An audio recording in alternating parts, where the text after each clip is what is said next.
I mean, they had an impact on stage. They looked great on stage. It made the stage really pop. But letting people know maybe between sessions, hey, come up on stage and get your picture with the logo. You know, I think that would have created a little bit more social engagement had they solicited that. I think so.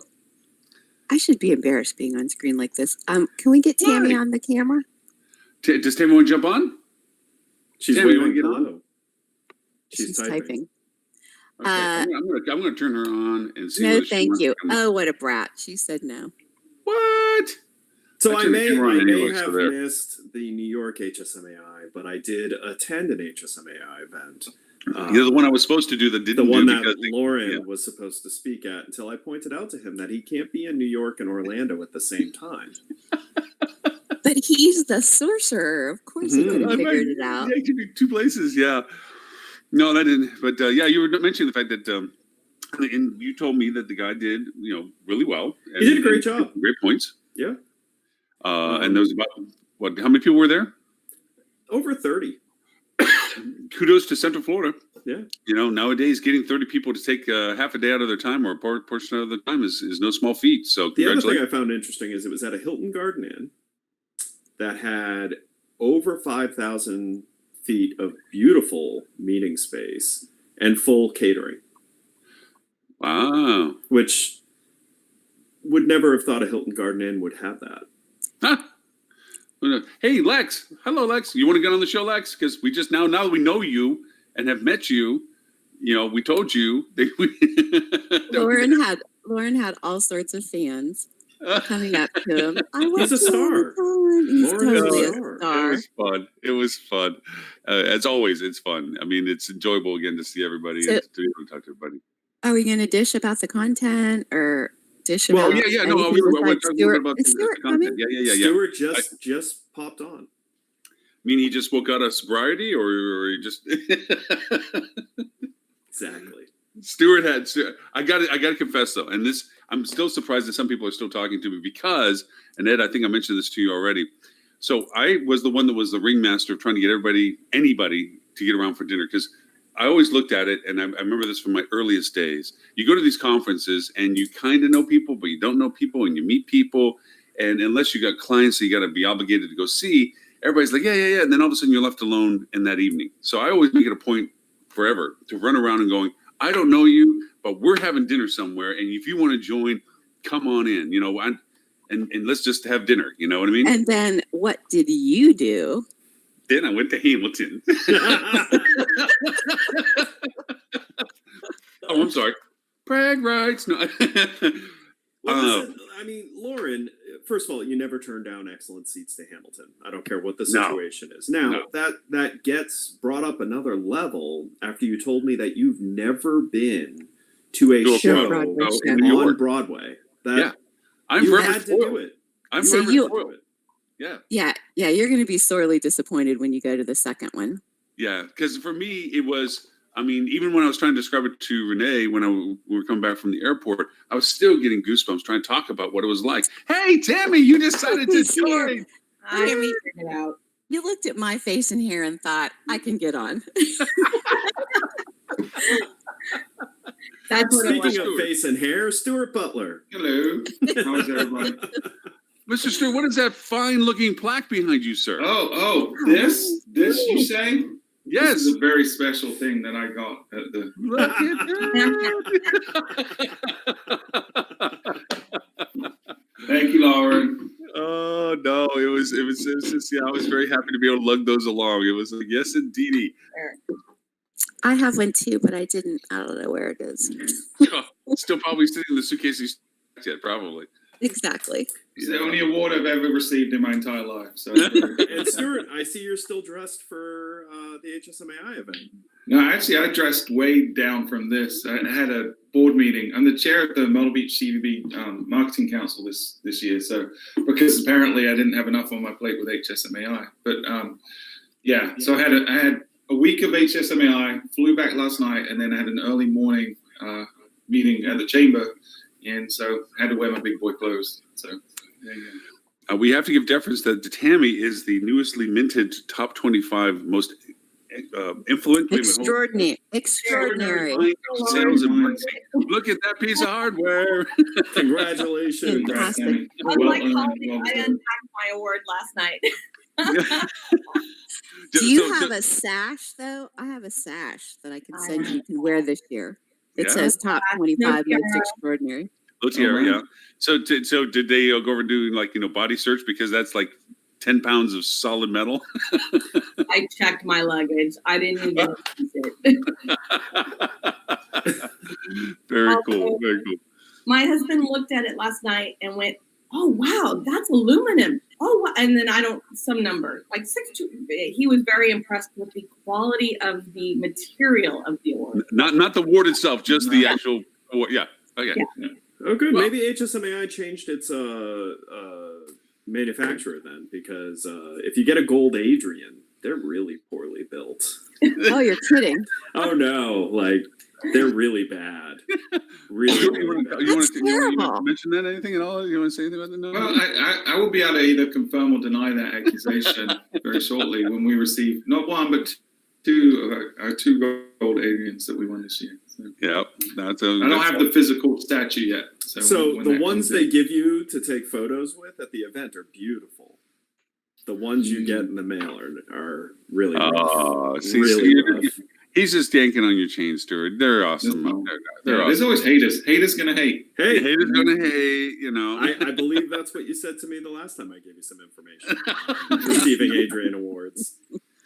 Okay, so since we have four of us in attendance from the conference, what are some takeaways from it all? I mean, there was some really. My biggest takeaway is that Lauren's opinion of a good presentation of mine are completely opposite. Oh yeah, we did not agree. He was, for example, the English lady that presented the this plus you were this biased because she had the same New Guinea accent that you did. No, I thought I like. I guess the reason is I like things that make me think or aren't presenting something I could present. Right, something that's new and makes me. Broaden my horizons, and she made me do that. And Lauren was sitting there saying, I didn't answer a single one of those questions. And he was really grumpy about it because it was, like, what do you get when you cross housekeeping and something else? And it was, I don't know, I thought it was novel. It was something I hadn't seen before, and it made me think outside the box. So it checked a lot of the boxes that I looked for. So Lauren, what was your problem with this presentation? Well, to me, it was too esoteric. Right. It was too... I don't know where you're trying to get to. And if you would ask me, if you wanted to put me on the spot and say, answer this question in front of this audience, I couldn't give you an answer because I didn't know where you were going. That wasn't the point. I never knew the direction of the conversation.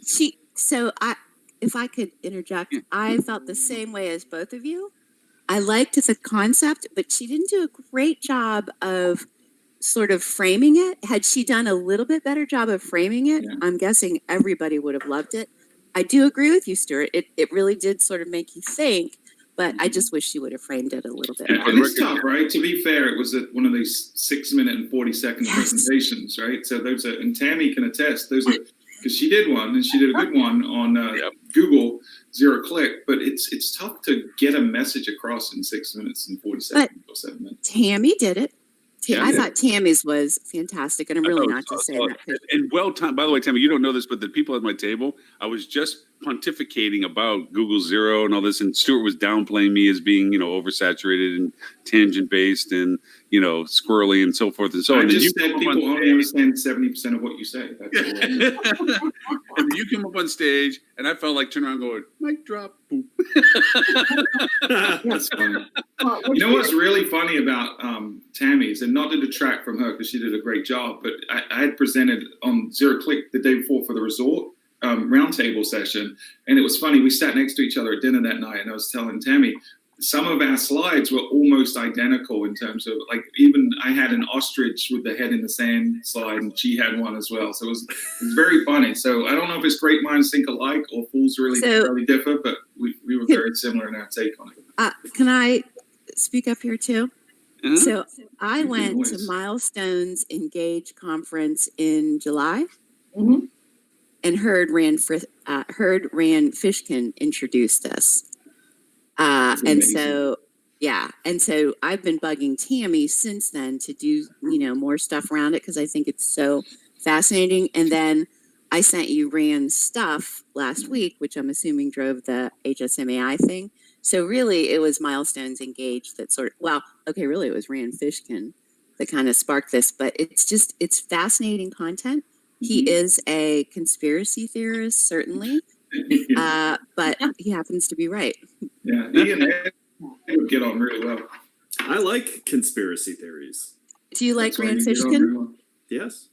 By the way, not to take the topic, but did everyone see the article yesterday about how Google will now not put how they used to do the featured snippet and then you would also be the first organic result, that they're changing that and you're no longer going to be the first organic result? I did not see that. Yeah, and what's weird is, because one of the things Rand had pointed out previously is you don't necessarily have to be the number one ranked organic to be the featured snippet, right? They showed examples where you could be fourth or fifth or stuff like that. So it's going to be interesting to see how this evolves now, and are they only going to pick the number one result? I don't know. It's going to be, because that was a huge advantage of having the featured snippet. You're kind of double dipping on the SERP. You know what it kind of reminds me of, Thanks, and Tammy, for the article. yeah, thank you, Jimmy, for putting the article forward. Is all my trips to China, I had to get used to one cultural difference, and that was when you first showed up in China. There's so many people. They don't try to, when they put you in a line, they don't really put you in a line. They just keep making the access smaller and smaller and smaller that people have to go through to get somewhere. And so at first, when you get off the plane, you're at the airport, you're kind of going every the direction that everyone else is going, and the doorway, you're thinking, you start forming this natural line. We all get very courteous to each. I'll stand behind you because you're ahead of me. You stand behind them because they're ahead of you. And the Chinese people just like, if you're going to slow down, I'm going to speed up. I'm just going to keep on going until I can't go anymore. And then I get into this narrow line. And the reason why I bring this up is I feel like Google's doing that with us. That we're all going in one direction, and all they do is keep narrowing where we can get through to get where we want to go, where organically now it's about what they're putting as primary content, what they're putting as primary things, relationship, and we keep getting pushed back because we're not pushing hard enough forward to get in front of things. Now, as you pointed out, being number one doesn't mean being number one. It just means you're just there momentarily compared to anything else, and you're below everything else that got ahead of them because it chose to. And it's just kind of weird that, Google keeps redefining the fact that no matter how good we get, hey, Lily, that we keep getting behind other things because they keep putting things in front of us. It's just, I don't know. It's just, they're driving us to doing content. They're driving us to do content, but they want us to give us their money. But that is the thing. I mean, they are driving us to do better content. Yes. Well, and not just content, but also technical. Like if you look at back when Mobile-geddon was going on, and this is something Rand talked about in his presentation too, is Google was saying, hey, you're going to get penalized if your site isn't this speed, if it doesn't have the mobile-friendly tag, you're going to disappear from the SERP. And they kept saying that and saying that. And the result was it went from about 60% of all websites had the mobile-friendly tag to right around Mobile-geddon, that 2 months, the month before, the month after, went to 85% of all sites were now what Google considers mobile-friendly. So, the area that the content was in, no big pop-ups, faster load times, all that stuff that's better for consumers, Google forced us to do it. And it was a good thing, ultimately. So can I ask then about the new Hilton brand site? Have you experienced it? I have not. So you gotta. So I forget what it's called. Tammy, the one-hit wonder, it's a one-pager. Yeah. It's not rolled out to every brand hotel. It is lightning fast. There's very little schema and hardly any content. Because that's the answer. Yeah. But it is lightning fast. You know what travelers in Google want less of? Information. Hey, Google's okay if you provide less information because it just means that the consumer is going to use a Google product to make the decision even more. So ultimately what they want. So everybody's up in arms about the no information, and obviously what they were going for was speed. But I was curious what you all's take on it was. So Well, I figure I had people one. are just going to go to Hilton regardless if they want to go to Hilton. I don't think anybody Googles hotels near me and they're like, oh, what's this Hilton thing? I don't know what that is. yeah, but see, the problem with that is that actually does happen through search because most of the Hilton hotels are no longer allowed to have vanity sites, but True. they are For deploying individual hotels. they're deploying their own spend. And they're directing that spend like good soldiers to the very skinny page that they have on Hilton. Listen, it's like anything in technology. It's a balancing act. You shouldn't go too hard into one metric or another. One that I used to always use internally, especially when we were working on Easyl taking it PCI compliant, was the balance of security versus user experience. The most secured server is the one you never plug in. Problem is you're not using it. Not using it. Right.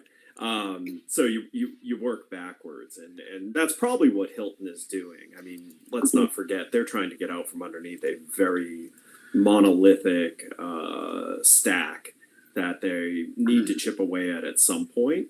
So I'm sure speed was the first thing, and now going back and figuring out how do you layer in, I don't know, information. So let me ask this question for those who were, well, everybody but Ed, I guess. How weird was it to see Sean Paley and crew from Marriott at the conference after so many years of being dark? Did you talk to him?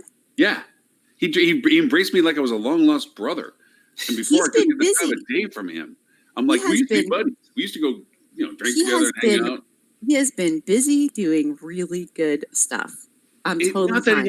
I'm not saying that, but Marriott has given the snub for years to the conference. Yes, they have.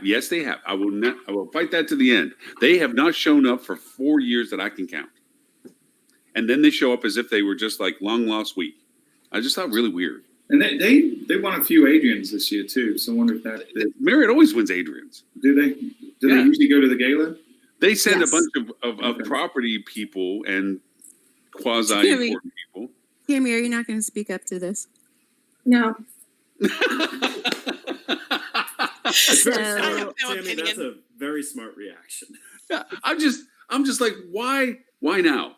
And why so happy to be here? And gosh golly, and what you doing? And you know why they showed up? They watched this show and they heard how we were saying that Mark gives the best hugs. Right. You love conspiracy theories. This is a great conspiracy theory premise. We've always had a Marriott person on the board. And you know what? It's the person on the board, I think, that drives the engagement. We were just talking about that. Remember we had that fantastic Sean person from Google? Yeah. What was his name? Robert or George or something. Perhaps this is why people aren't really driven to come, is their fellow board members can't even remember their names. I'm not on the board. It was like 4 years ago. It was like 4 years ago. But he was phenomenal, and Sean, he would bring us great information. He was also everybody Sean. knows. Right. But Sean Paley was on the board, whose name I remember. And so as a result, Marriott was a little bit more engaged. And then I think the next person that we had just wasn't engaged. We have, oh man, now I can't remember her first name, but her last name is Stitch. She's on the board and she's in PR for Marriott. She's very engaged and she is fascinating. And she presented. And again, I'm going to recommend maybe the board does little like networking events so you guys can remember each other's names. I'm just going to say. It's just me. Oh, this Ed, is problematic. It's just me. Everybody else, we do tons of networking and I know them, but do you know how many people were at that conference who I taught in a class? Like I had a class of 15 people and I loved every one of them and I couldn't tell you one of their names. Hey, speaking of which, why didn't they push your class coming up, the webinar stuff? Oh, gosh, I tried to get Holly and Dan to Kanye West to the stage and just go. Yeah. We had stuff everywhere. They've been doing emailers. We're People almost don't read full. the things on the table. We're needed to stand in front of that audience. I told you. We're almost full for our first class. I think we have like 3 spots left, and we've already gotten a couple of companies that want to hire us to do the class for their own. So we're good. Excellent. I'm very happy with that. I think, Holly, you would have had probably even better adoption if you had just said the digital marketing course done by Mama Bear, you would have had much better adoption. Everybody wants to be there for Mama Bear. Well, after Dan threatened to sue me because I didn't mention that I was casting him as Papa Bear, and Lauren was so cute as Baby I Bear. did a little baby bear. That was pretty cute. And whoever did not attend the marketing conference is completely lost. Yeah, right. Ed's looking very confused right now. I was gonna Yeah. say, Holly did this great Goldilocks program that was really, I mean, and the nuances in her slides were just laugh out funny. They just the stuff she put in the slides were just. I don't think people could see. So it was about personalization. You had to choose between Family Values Hotel, which I restrained myself very much for the stuff I wanted to put. And then I had Loose Morals Hotel. But I don't know if everybody saw what happens in Vegas can usually be treated with antibiotics tagline. I got it all. It was great. Thank you. yeah, she had Naked Tuesdays as part of the personalization. What was that?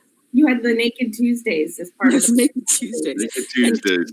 And Kelly McGuire was Goldilocks, and Yeah. that was also pretty perfect. She's a riot. I can't believe she chose that split-second format or lightning round format to talk about predictive analytics and AI. And Yeah, it was good. Yeah. it was I was fantastic. biased though because she had a lot of Star Wars in there, so I mean, Yeah, these are the doors. Yeah, she did good with it. Well, she had The Star last, and Star Trek, right? So it was like yeah, she did. Yeah, there was a balance. Yeah. Data showed up. Yeah. Data, yeah. the keynote guy was interesting. The starting keynote guy was interesting. He brought some good points to the table for it. I thought that he had that. The whole. I think the pivot moment for me was when he said he was going to start writing this book about courage, which I can show the book off because they gave us all a copy of him. Was the astronaut when the astronaut went to sit down with him and he was trying to think of what's the best first not stupid question. There it is. Return on courage. That the astronaut flipped the tables on him and said, "What qualifies you to go and write a book about courage?" And he's like, it was that neat juxtaposition. I took a different point of that, what he said, right? I heard it different the way he said it. I didn't think it was that she was flipping it on him. I think he interpreted her question to him differently and then realized she meant it a different way. He first interpreted it as, Right. who are you? Why do you, what, you don't deserve this. That's how he took it. But then he realized she was probing him for him to really dig deep and figure out why. You know, it wasn't like a criticism. It was No, I didn't think it was a encouragement. criticism. I'm sorry. When I say flip on it, it was a question that was a surprise to him. Yeah. The way he was approaching the conversation. I didn't mean that she was being, like, who the hell are you? Yeah. Just it rocked him on what am I going with this? What am I doing with this? What's the purpose of Our this? brains were completely different, man, because I heard it completely different.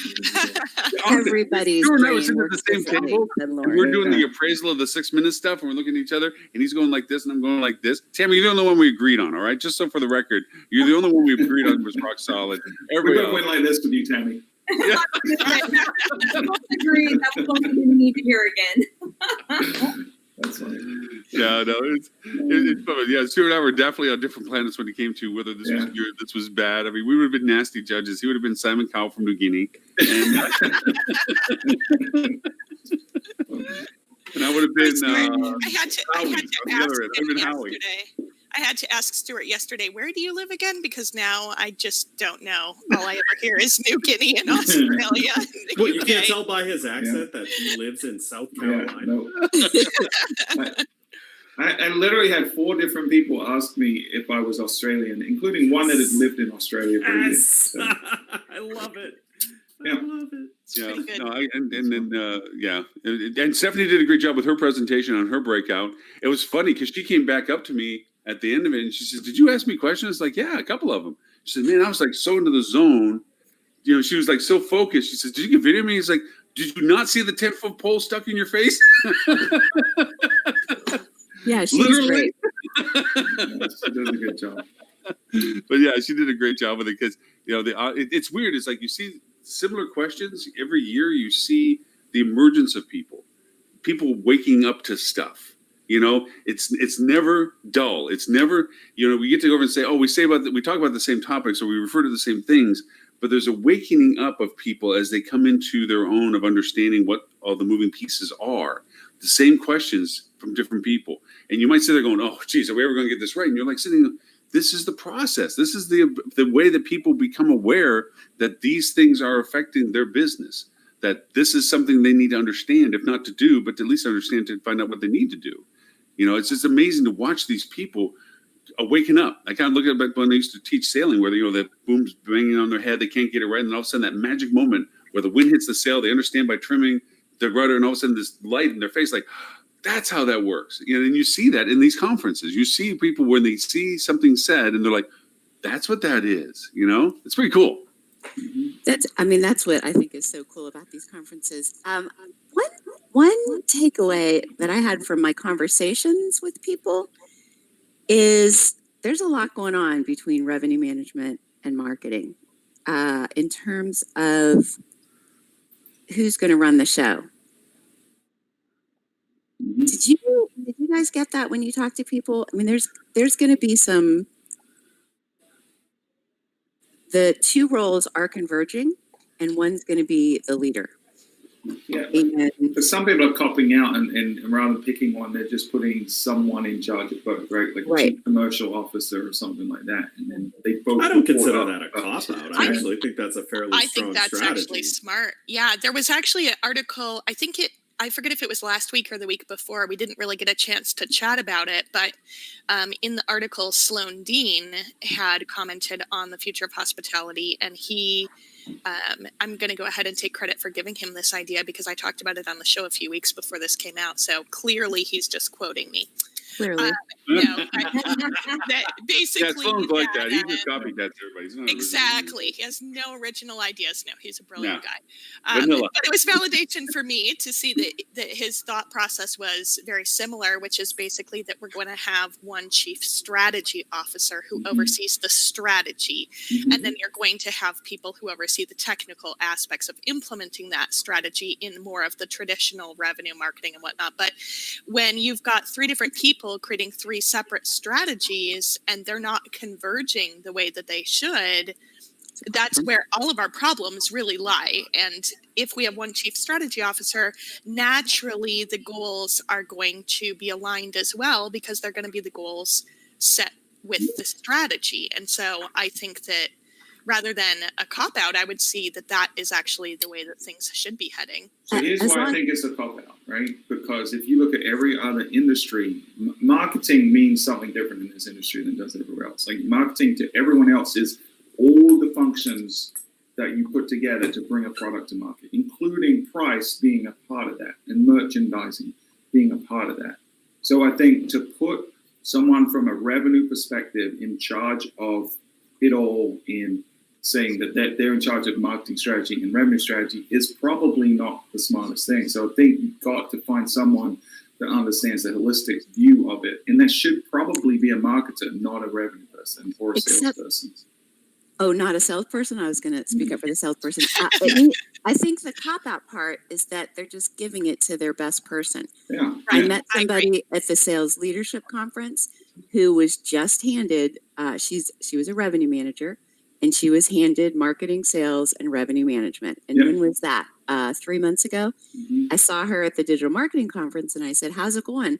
Oh, great, da-da-da-da-da. I mean, I gave up sales. I gave those people back, and I thought, okay. Because they don't understand all aspects. And that's why I say it's a cop-out, because they're arbitrarily picking their favorite, putting them in a new title and assuming that's magically going to fix everything. And it's not. Yeah, that I completely agree with. I think if you're already in a siloed organization, you probably need fresh blood from the outside, somebody who has proven that they can create a holistic strategic plan.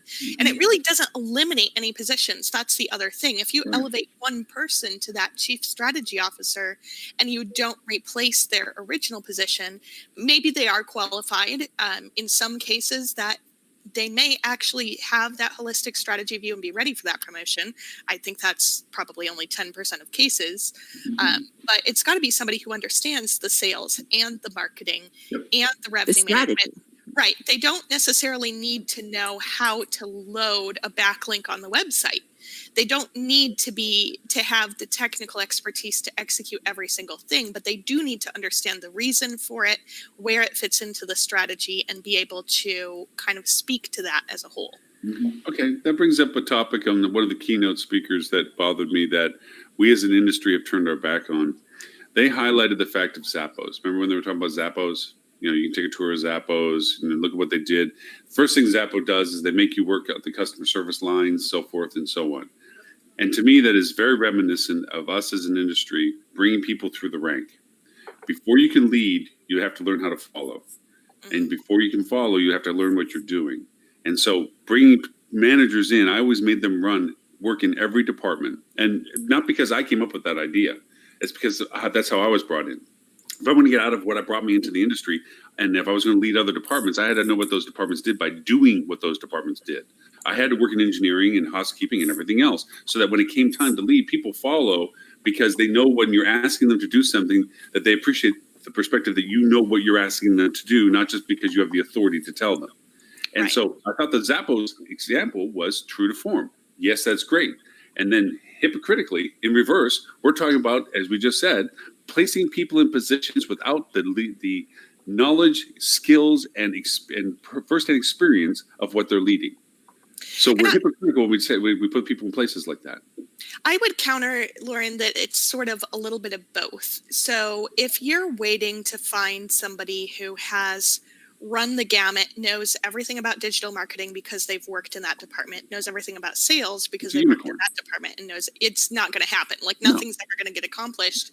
So I think that it's very important, though, that when somebody is brought into that role, number one, they should have a background in at least one, preferably two of the disciplines, and have a strong understanding of it, have taken the time to educate themselves so they at the very least have a grasp on the theory, even if they haven't personally, and built a rate code or created a backlink or closed a sales contract. If they haven't done one of those particular things, they should still, if they're a leader, they will automatically take the time to sit for a week with each department, understand what goes through what's going on in that department, see where some of the roadblocks are and what they're hearing from each thing. It's something that we do when we do a consulting assessment. We do something very similar, not for a full week, but we sit down with each person in each department individually to understand their unique perspective before you put them in a room where they're all sort of incentivized to make it sound like they're on the same page, whether or not they really are. I agree with you. We're looking for a unicorn. To say that somebody is prepped and ready that has expertise in all disciplines before they can rise to the challenge of running all of them is looking for the one needle in the haystack. But to your point, I agree. They need to have the knowledge of what they're in charge of. And it goes to the same thing. Great leader also surrounds themselves with people better at what they do than they can do themselves. Right. But you have to appreciate that. You have to know what it is you're asking them to do. And as you said, experiencing it, running through with it, and knowing it, because each person is going to give their advice based on their particular discipline of interest. They're always going to be a biased opinion when it comes to preferences if they're not in charge of all of them. And I think that this brings up a major gap that we have in the industry right now. There's no sort of clear training program or career path because I think, digital marketing is kind of where revenue management was 10 years ago. It's starting to just now get a seat at the table. Sales and revenue have had a seat at the table for years. Whether or not they were reporting to each other and whatnot are, something for a different discussion.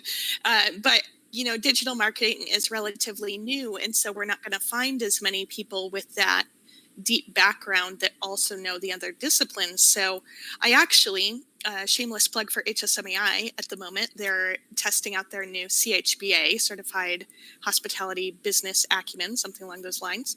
And I definitely signed up to beta that because I'm curious to understand, will they be using this to kind of converge multiple disciplines in a strategic way? Like, here's how you set a strategy. For example, I don't know how many of you were able to go to the talk that Amy Infante gave from GetGo, but she was talking about how most of us focus on the 0 to 3 month group booking window, but in reality, it's about 24 months. And Holly, I know you talk about this in your training as well. And so where does the sales come in? Where does the marketing come in? Where does the PR come in? And actually looking at it as sort of a calendar position, because really revenue management is probably the shortest term discipline in many cases.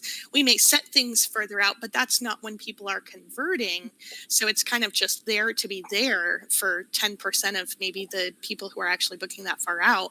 But I'm curious to know if the CHBA, the way that they're designing it, will converge that a little bit more into a strategic timeline. It's a fantastic class. I've actually taken the in-person one, and I baited the single, the online, by yourself. I like it. It's going to help do what you're talking about. I mean, it certainly gives you a broader perspective, regardless of where it's a simulator. Right. It's a, you build the rates, you build the staffing, you build that. But what I love this class in the group setting is you were competing with other people, and you really got to learn how a mindset drove a strategy. And to me, that was really valuable. And in the single one, and I told this to the company that actually created it, it's just not the same, because you don't get that sort of learning factor. You have to make it more clear the people that you're in a group with. If I were in a company, I would do this online version for my whole company and have the teams, be my different properties maybe. But just as a one-off, I think it's going to be really challenging to get so much out of it. That's how I met You'll Fran. like it. That's how I met Yeah, Fran. me too. Yeah, because when it first went out, Fran and I, and so this is how she used to intro me for Rocket all the time. She talked about how we met is, okay, so we got into the simulation, and I was me. Give me the computer. I'm the computer guy. Marketing. We're going to do all this. And first day, fail. And so it's competition. We were competing against all the other teams. First day, we were the worst. Worst rev, worst everything, terrible. Second day, she's like, I'm in charge now. Boom, she takes it. Failure. Sales first, sales first, sales first. Failure. We go out drinking that night. Drinking solves everything, right, Stuart? Stuart, he gave you some grief, man. Yeah. Oh my gosh, publicly. So we go out there drinking that. We're like, listen, this isn't working, blah, blah, blah. We're at the bottom, and this is a 3-day program, and we're at the bottom of everything for 2 days. For us to even get into the ranking would be a miracle the next day. So we decided, let's put our heads together, okay? I know stuff, you know stuff, let's do something here. So we go through the simulation in compatibility. Not only did we get in the right, we in one day made up for all of our losses and killed everybody else and ran out number one. We in one day did what everybody else did for 3 days because we decided to start collaborating between what we were doing. So if any lesson from both of us, we're like, holy crap, this stuff really works, It's like, but no, it was a lot of fun. That's how I met Fran. Yeah. It's a great program. The guys, when I took the class, the front runners were these guys from Abu Dhabi who set their rates at like $5,000, and it never occurred to the rest of us. So they really did pretty well initially. They sold one room a day. So Tammy, with Milestone and everything else, I mean, you guys have so many fractions of things that you're doing because you control so many entity engagements in the process with everybody. How do you keep all the cats in one direction? That's a great question. When I figure out the answer, I'll let you know. No, I think does a pretty good job of trying to figure out what is the right direction, what's the strategy, what should we be focusing on. Our team, right? So, how do we do that? Right. So, and how do we work with clients to make sure, so if we're talking about all these convergent things, like I know, like talking to Stuart and Lily, and of course, always Holly and Lauren at, HSMAI, how do we keep clients focused on the right direction, right? And so not just focusing on, the return on ad spend to one campaign, but thinking about things holistically. And yeah, if this campaign's about awareness, you're not going to see a 50-to-1 unless we want to start talking about display advertising and counting a 60-day look back window. But that's a rant for another day. I wasn't prepared to be on this morning. Wait. I do want to say rants are welcome. What rants are welcome? You can rant and encouraged, actually. But so it's just it's a lot of different things. So anyway. With that being said, any other takeaways from the conference that just seemed to pop for you? I mean, I got a pair of pink socks that I can't wear because they're size medium, and I seem to have larger feet than medium. But other than that, I actually like that idea, that sock thing that he was doing. Sock. Oh, cancer, sock cancer, yeah. Yeah, I thought it was kind of neat in that sense. So I know you didn't like the last guy No, because he did not showed like up the last guy. so fast before the actual presentation. Well, I got tainted. I got to be honest with you. I don't think his content was per se. First off, two things. One, he must have gone to your program, Holly, because it sounded very similar to the things that you talk about. Okay. Two, I don't like anybody that shows up 5 minutes before they're supposed to talk and then speed slides the stuff he didn't even have the courtesy to take out of his deck because he had a shorter time frame than the original deck was made for. Okay, to highlight a couple of points, and half of his conversation was based on we can't have time about that, and we can't talk about that now. We don't have time for this. Go read my book. Yeah, read my book, read my book, read my book. By the way, no template that we use for the entire conference that everybody has the courtesy of using.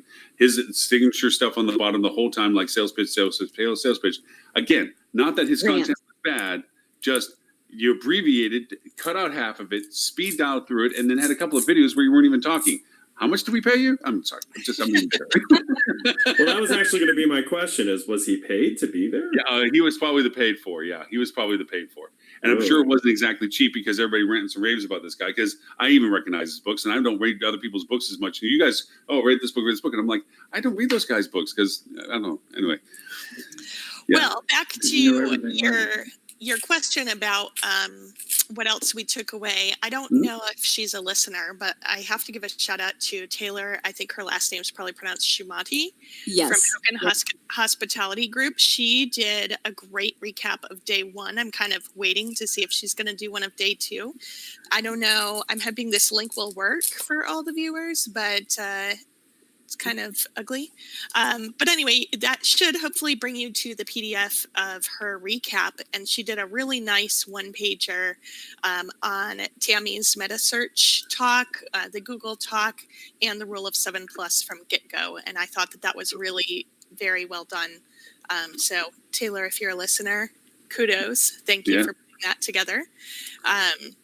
But I thought that was really nice. And then from the main one, I was curious, did any of you go to the PR talk? No. That was Allison Stitch, right? I think so.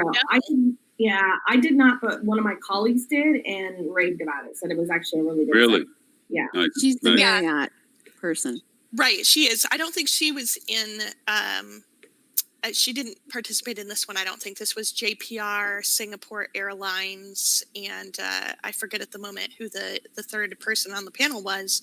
It was way upstairs on the 9th floor. But it was a great panel, and they were talking about all sorts of different ways that you can use PR to tell the story.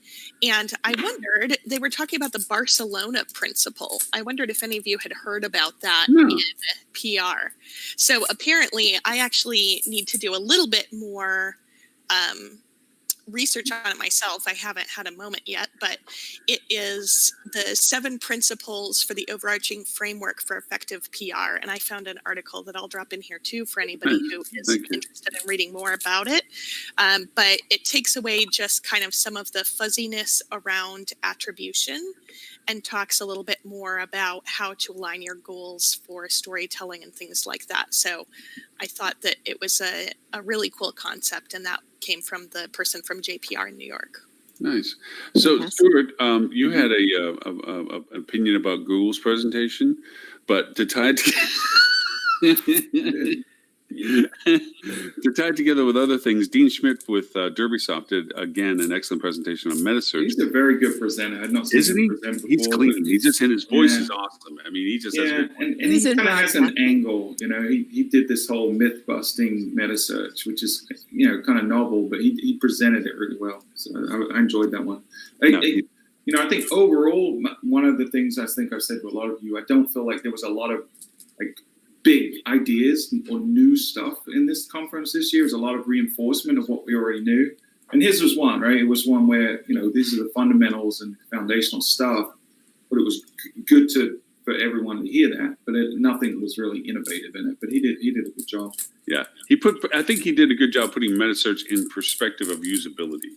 Yeah. And he answered questions. What is the best ways of using it? Yeah.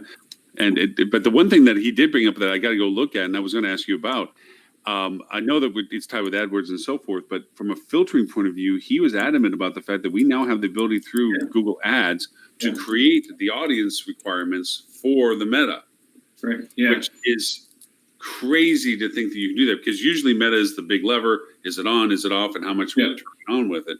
And here now, all of a sudden, you can create nuance to it on Google Hotels, not all aspects, but Google Hotels. And you still can't do keywords and things like that, but you can at least do custom audiences. So you can create a list of people that come to your site and target them specifically. So it's definitely, there's been some hiccups since Google Hotel Ads is getting rolled into Google Ads. It's not complete, and I'd say it's a little clunky right now.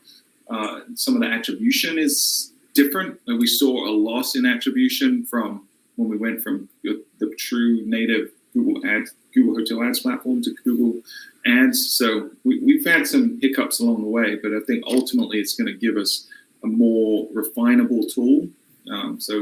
It's, if anyone's not doing Google Hotel Ads, absolutely they should be doing Google Hotel Ads. And by the way, compliments to your team member Ben. He's like oil on water for you, dude. Why do you and I are ranting and raving and bouncing around, and Ben's like, dude, just flat level. He's a fun guy. It was nice to see him. He had a good time at the show, and he had a lot of good conversations with a lot of folks. So that was our first time doing a table, and I think it was a good investment for us this year. So, Was it? I was going to ask you that. Yeah, I wasn't sure because I wasn't at the table a whole lot. I was going into the different things and had to help moderate Bob's session. So there was some times I was away, but he said that it's probably, from a quality of conversation, one of the best shows we've ever done. So proof was in the pudding, right? It was turned into business, but he felt like it was strong. So Tim, you guys have always had a table there pretty much that I can remember. I really appreciated Kelly being adamant about the suitcasing, because that was one thing that I had a problem with in the past couple of years. Is it got a little loose that people were really walking and talking around with their cards that didn't pay to have the privilege to do that. Yeah. And I thought it was really nice for Kelly to lay down the line saying, if you found, we're going to kick your butt out, because apparently it didn't always work. Yeah, there were a few cases still. Yeah, there was still a little bit of that going on, including we actually got hit up at our booth by someone. I kind of felt bad with the person. I was like, oh, I gotta go, and I pretty much walked away. Well, I mean, I guess there's no way to actually ever stop the totalness of that, but I like that was a little bit crazy though. Tammy was like, sort of bad mouthing the salesperson. I said, Tammy, you can't bad mouth salespeople, and she was like, they were at my booth trying to sell to me. Like, that is insane. And I thought, that's legit. Mm-hmm. Yeah. No. Anything that you adamantly disagreed with that was presented? Anything that was just like, oh, hell no? Well, didn't you, Lauren? You want to talk about the loyalty one? Because I know you basically called the presenter out during the session. You did not. Yeah, I did. That's amazing. Mm-hmm. Well, the professor, I call her Dr. Donna. Donna, who's the chair of the hospitality for the New York College for Hospitality, the New York University, sorry, NYU. She was moderating one guy didn't even show up from Marriott, which anyway, there was three others. One from Vegas, one from Preferred, one from American Hotels or something. Anyway. And they were pontificating about their loyalty programs and soft selling themselves perpetually and so forth. And and it's funny because Tammy from Wyndham was sitting with me. And she says, you don't like them. And I'm like, mm-mm. And so I just raised and says, what are you talking about? You're not talking about loyalty. You're talking about programs and retention and capture. And you've already self-proclaimed that you copycat each other like lemmings. And you're talking about frequency programs and nothing about loyalty. Loyalty is showing up to a place not because there's dirt on the floor and peanuts and warm beer and bad service. It's because you're there because you like being there. And nothing you're doing tells me that you're making people want to like to be with you. All you're talking about is giving them rewards and kudos and presents, whether they want it now or later.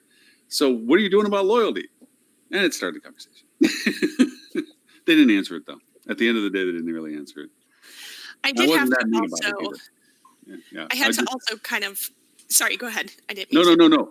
I mean, I wasn't that mean about when I asked him about it, but I was trying to just hold him to the point of what are you really trying to do with all this program? I know we're a business, we're trying to create business, but how are you guest centric with all the things you're saying you're doing? Because you're not, Right. you know. Yeah. So I think that another one that I had to challenge was actually in the attribution. It started out great. There were some really good metrics. I shared some stuff on LinkedIn about it. And then she went into a very lengthy case study about why national TV ads were the best place to spend your money.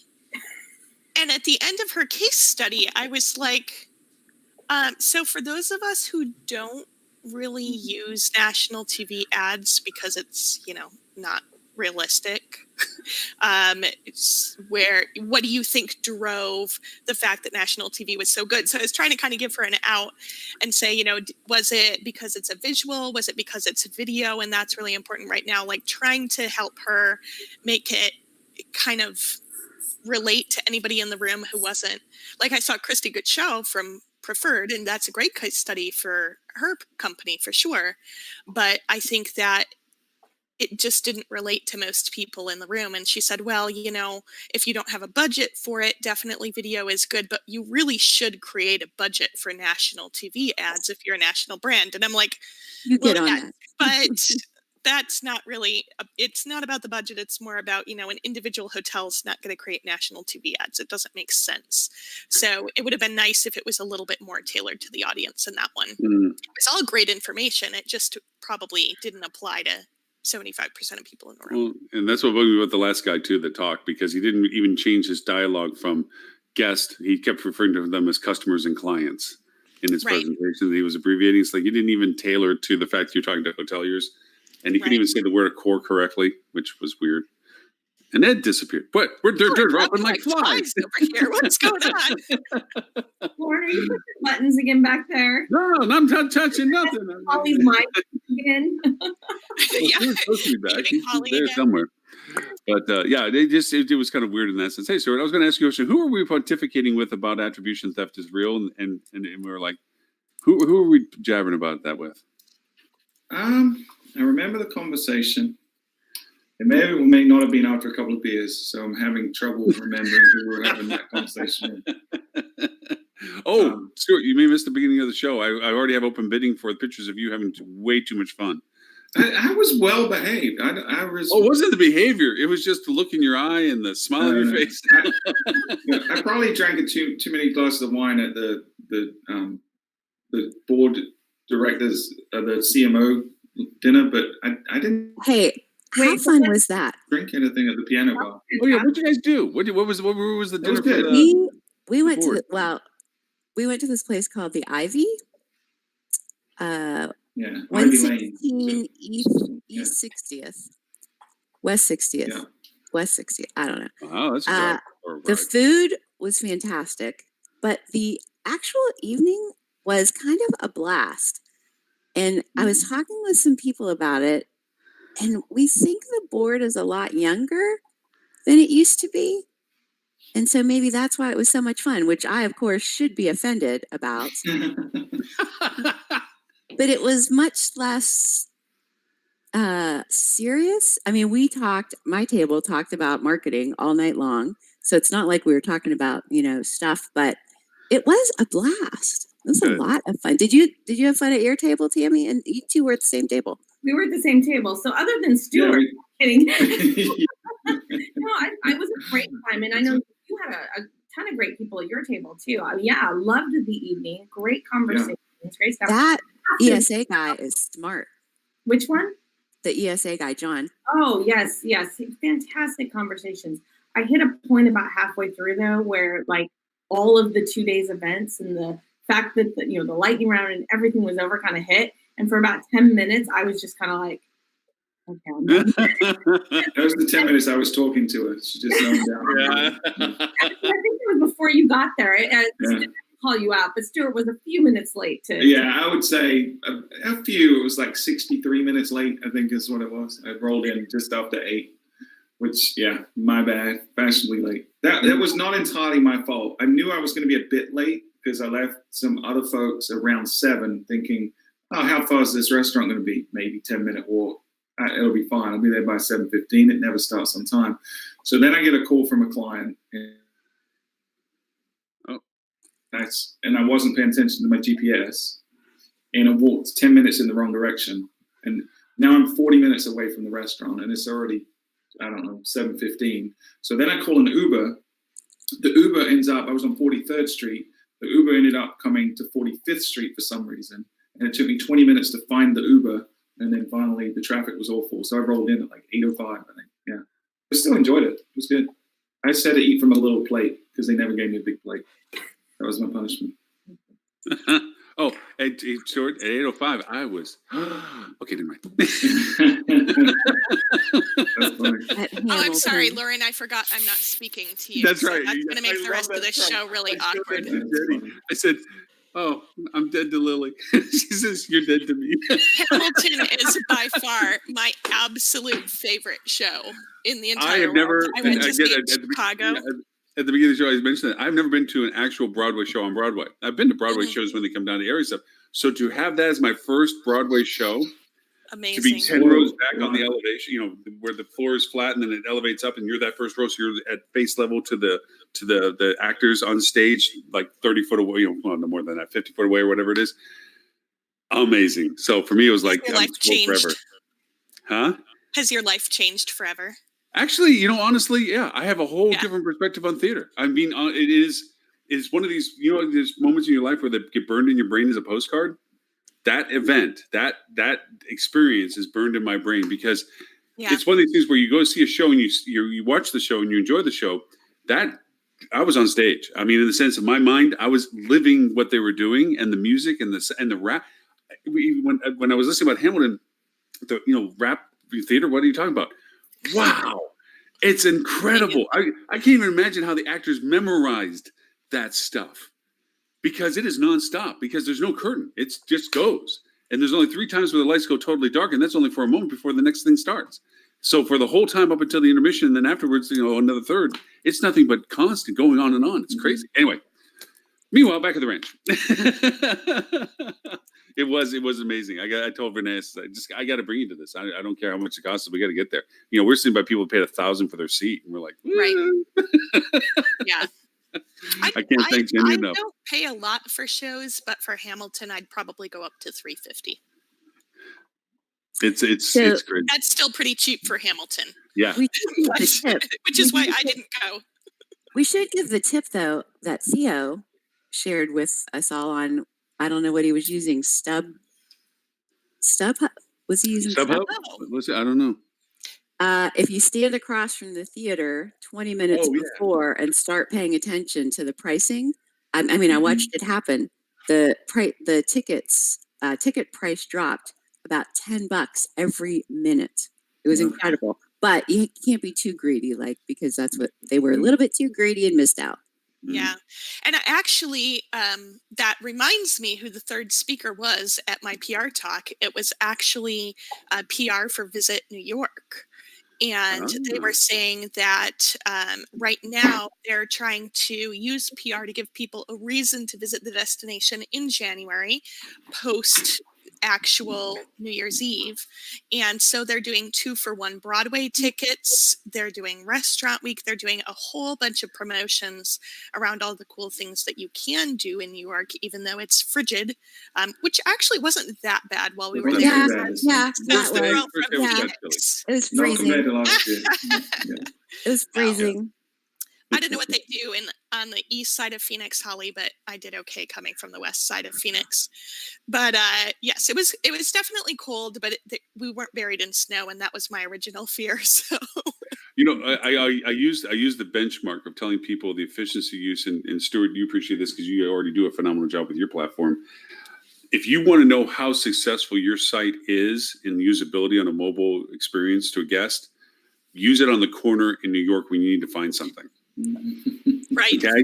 Because if with everything that's going on and all the and everything else, and if you have to go through 15 flavors to get to where you need to go or find what you need to find, or whatever, that it ain't working. So if you want what you're doing online to be as useful as possible and as user friendly as possible, then if we go through that acid test, then you're doing a good platform, because it's easy, it's convenient, it's comfortable, it's functional, and it's valuable, and so many platforms fail at that. So many things that we do on site that we create this navigation nightmare of people having to go through layer upon layer within our websites to find the aspect that they're looking for most about it. And I'm not saying that we turn into an app service provider from our mobile side, but I'm talking about the efficiency value of it, the consumer-centric value of it, that it's comfortable to navigate and use. I think that's what I consider to be an acid test of most of those kind of things. So, yeah.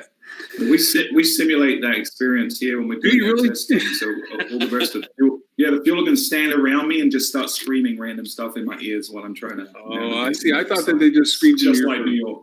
You know, okay. in front of you flashing. Exactly. Yeah. Cars honking. The whole way. Yeah. Yeah. We looked at.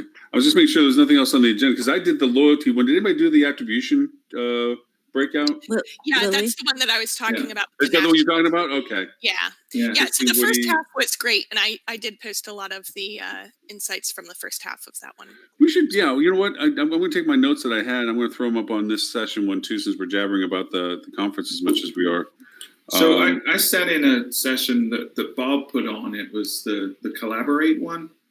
So the concept was neat. There were 6 tables, and each table was numbered 1 through 6, and there were 6 different topics. So one was attribution modeling. There was a bunch of different stuff related to marketing, and you got to go in and you could pick any table to sit at, and you and the rest of the folks at that table got to discuss that topic for 15 minutes. So it was a really like learn from your peers situation, and then at the end, one of the people would put in the findings or the best practices into Menti. So they're going to repurpose that content. So I thought it was pretty cool. But I was helping moderate it, and everyone got to do one topic, switch, and then do a second topic as well. So you could.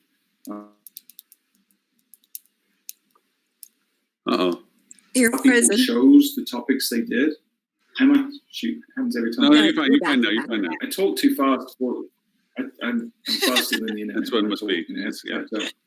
So some folks were picking, hey, this is the subject I'm most comfortable with. But a lot of folks were picking, hey, I want to go sit in the subject I'm least comfortable with because I'll learn the most, which I thought was a really good approach to it. But I sat on the attribution table twice just to see what the conversations were. And the mix of attendees, there was some brands, some big and small brands, some independents, different functions within the organizations. And it was amazing how both groups were talking about how they're really struggling with attribution and how they really feel overwhelmed, how they feel like they don't really have their arms around it. And everyone was admitting they felt like they were kind of pretending that they had it figured out when they really didn't. So it was a very earnest and honest conversation that people were sharing. So it was neat. And I think a lot of people felt left feeling like they weren't alone, like they felt like they'd been in this vacuum struggling with attribution, and they left feeling like, okay, well, it's not just me, which was something. But I really think this month's going attribution to publish is the findings. I think attribution is a huge opportunity for growth in terms of education, experimenting, looking at people's results and really sort of making some progress. I think this year we did that same model at the Sales Leadership Forum, but slightly different. There were 3 speakers in the morning, and I was one of them, and we each had, I think, a half an hour on our topic. And so we would present some, thought leadership and then some examples. And then in the afternoon, same thing. We broke up into these groups and we had to discuss best practices around each topic at these tables. And that's what was so cool is we had global salespeople, we had property salespeople, and we had regional sales directors, and everybody's perspective coming together. It was a fantastic exercise. And then the best practices would get posted. From a speaker standpoint, it was also good to know what people heard and what they missed. Yeah. So that was incredibly valuable. But everybody loved that concept. I think we should do that. That's a neat. That is a neat. Yeah, Bob said he's going to do that regularly. Yeah. Sure. Yeah. So, not for the rarity of having Tammy with us, from an attribution question point of view, how do you guys, and not to display secrets, but just how do you tackle those questions that you get? I mean, I share the sentiment that Stuart just reflected on. There's sometimes I'm not saying bluffing, but I'm making massive assumption on some things because there just isn't a connect the dot on some data, and you have to imply based on confidence factors that this, although you can't directly connect it, is strongly implying that this created this, Or had an influence at least. Yeah, or had an influence. Quantify the influence it had. Exactly. And you're spot on, right?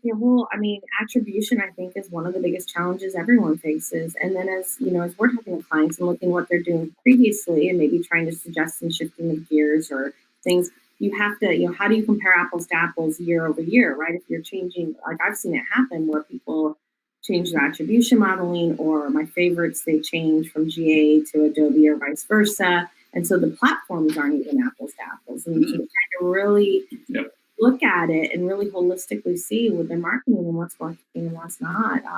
We're really striving to try and do much more on the data-driven attribution. But even that, it's like, okay, what exactly does that mean? And how exactly do you calculate the percentages? And is it the same across the board? Or is it different for a brand versus an individual hotel and based on what they're doing? I think, to Lily's point, we should just put everything into national TV advertising and call it a day. Absolutely, 100%. Yeah. The best I've come up with of how to try to create dysfunctional because there's two aspects of attribution that I find my most valuable. There is no combination yet platform that allows to do it from the data itself. You have to actually do the manual, put it together, and that is frequency and time decay. Those are my two favorites. And because if I can layer them over each other, I can give an implied impact value based on when they hit versus the time it took for them to hit. And I diminish the value, obviously, with the time decay. And then I also go over and diminish the value according to how many times it's used. So, and I mean diminished in the sense that as the frequency increases or decreases, whatever it may be, the time lowers the value sequence as it continues on. And so I actually literally take the data from both and put them over each other and try to imply that this channel during this time window with this pattern of engagement created a percentage value over the inception to completion timeline. And it's just slice of times. That's the frustrating part of it is it's massively painful to do because I was going to say, how are you doing that? Well, I take it out. Well, I use Google Analytics. Sorry, I'm not an Omniture fan. I know it's supposed to be magical and everything, but I hate trying to pull data out of it. It's just painful for me. Maybe because how you learn on Excel and just it's your favorite thing versus your not favorite thing. But I take a slice of time. I try to do event-driven sequence. Say, okay, if I'm going to put a stick in the sand, here's my event-driven sequence. This is what is the causation of traffic. These are my implications of channel contribution, whether it be my email campaigns, whether it be my PPCs, my paid, my meta search campaigns, whatever they are. These are my sequence modifiers. These are the ones that are coming into this timeline. This is my inception point of first contacts. And then I take the data out of each of those, okay, according to what I'm tracking of each of those, and put them up and then put that on the timeline. And then I go over and take the amount of times numerically as to each one of them and put that against that timeline. And then I look at each of the engagements of those on that timeline. But then what I do is if it's a 7, 21, 14, whatever the day sequence is that started and stopped it, I give percentages for the entire sequence. So each day has a percentage value of time. And then I give a percentage value of frequency based on the total number of frequencies. Does that? So 99% of the people listening to this have no idea what you're talking about. Sorry, I know. I probably went down a stupid little rabbit. Probably 105% of people don't. Yeah, right. And the 1% is probably going, "Oh my God, that's going to take me 40 hours." It's just not realistic, and you're doing a lot of manual stuff. And I think I just posted a link to an article I wrote last year on Hotel Executive about attribution modeling, and you touch on something that I think is important for people to realize, which is having multiple models. Not one is going to be perfect, and they're all going to be situational. And looking at your data in context is really important. So one of the conversations that was happening was, if something's top of funnel versus bottom of funnel, you really shouldn't be looking at it with the same attribution model because there are so many assumptions and so many variables. So if you're doing, say, time decay like how much and how quickly do you decay the value, right? That's an Right. arbitrary thing that you make. Oh, Frozen. I'm a big fan of. All right, okay, let the internet. no, go ahead. catch up. We get to know. We get to know. We've got up. All right. So I'm a big fan of having multiple models and not manual, because I don't think anyone's going to spend the time to really analyze it, but looking at things in context and trying to understand, extract the meaning of the data versus saying this gave an exact ROI. Because we're all marketers, we all believe that advertising is going to move the needle, and we're trying to quantify that. But I think you've got to get rid of the assumption that you can get really precise with attribution model today. I think we'll get there. And deal with good enough is good enough. If it can show me trends, if it can show me what is working versus what isn't working, and I can make actionable decisions from it, then it's a model that works for me and my business. But I think people are too caught up in, I want a specific number. Give me, how much is this working? 42. You can't do that with the modeling where it works today. No. There's too many gaps in the data. Yeah. So, No, I do this. check As a out that. benchmarking. I do this as a benchmarking where I do it in enough points so I can use it as a tether. Just like, when you navigate a boat back in the day with the sextant and the stars, you take your bearing when you have the chance to see the stars, and you keep that bearing until the next time you take a next bearing.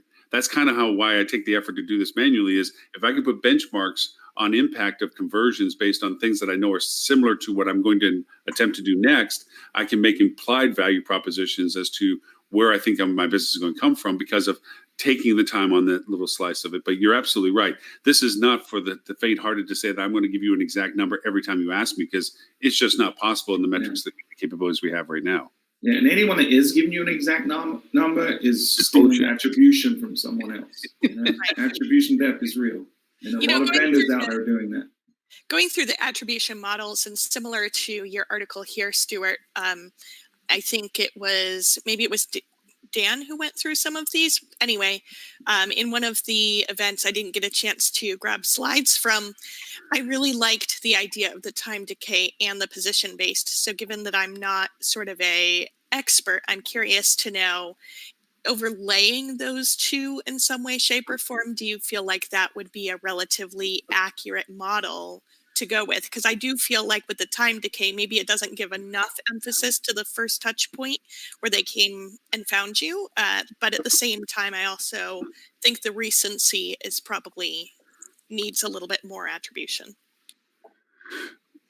But that's the $1 million question, right? Because what I think and what you think might be different, and it's really about coming up with a model that you're comfortable with from a business perspective. Because some folks would argue, okay, with time decay, it is unfavorable to first click, and some people would argue, well, that first impression, whatever it is the catalyst, which without that, nothing else would have happened. So I want to give it more credit, which is why people like U-shape or J-shape or these different kind of combinations. But I really think you have to consider that. You have to consider position. You have to consider the timing, but you also have to consider frequency. And there's all these other variables that are contributing to it, which is again why there's not really a way to come to a magical number. It's got to be what your comfort level is. The maddening part is though, everyone's doing last click, and that's it. Like all of this because that's easy, right? I know. Because it's So easy. And it's something I can point 40, to on a 20, spreadsheet. 40. I would just do 40 top, 40 first, 40 last, 20 in the middle. Right. So a U-shape, right, which a lot of people do. But what if there's like 20 middles? And what if we can't measure the actual first because it was maybe an impression, so it doesn't, and when they didn't click, maybe it's a display ad and no one clicked on it, but they saw it, but that view only exists in my Sojourn report. It doesn't exist in my Google Analytics report. So now my attribution model has no way to bridge those two together. Right. And with UTM recodings and with scrubbings and with inaccuracy drops, you lose frequency pattern capabilities. You learn it can go into one pattern as recorded and on another one as unrecorded or re-recorded or redefined. And so now you got double attribution for two different sequences that didn't occur on one. So I think we need a webinar on this. Right, I totally agree. We could devote an entire topic to this. Oh, it is. There's 10 primary attribution modelings right now, okay, that are defined. And all of them, to Stuart's point, if you overlay variations of each one of them, you're going to get different interpretations. And through collectively an overview of them, you're going to get an impression to whether it's black or white, on or off. It's going to be very simplistic, the things you get. Is it working or not working? And if it did work, which one worked better than the other? It's about what you get out of those. But I will say, just kind of in wrapping up the topic, that if you haven't checked out Stuart's article, he does a great job here. I know I'm talking about you while you're right here, Stuart, but the factors to consider when you're selecting an attribution model, and a nice summary of the takeaways. There's way too many opinion articles out there that just kind of leave you hanging with a lot of information. So thanks for writing this really well, Stuart, so that people can come to educated conclusions for their own business. Yeah. What I really like about your Stuart, oh, sorry. Yeah. Nicely No, keep going. I'll take all the compliments. I'll let that. I'll go, Tammy.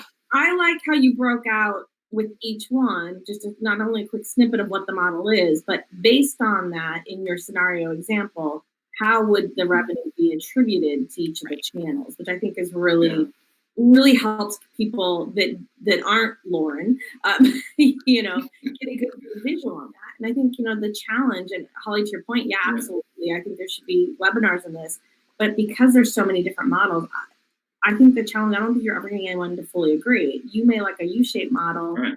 Someone else may like a J, someone else may just prefer last click because frankly, it's easy. And then as I tell people all the time, well, last click's going to steer towards direct or organic, and then your ownership's going to go, why the hell are we spending all this money? Everybody knows this anyway. Let's decrease our marketing spend. Right.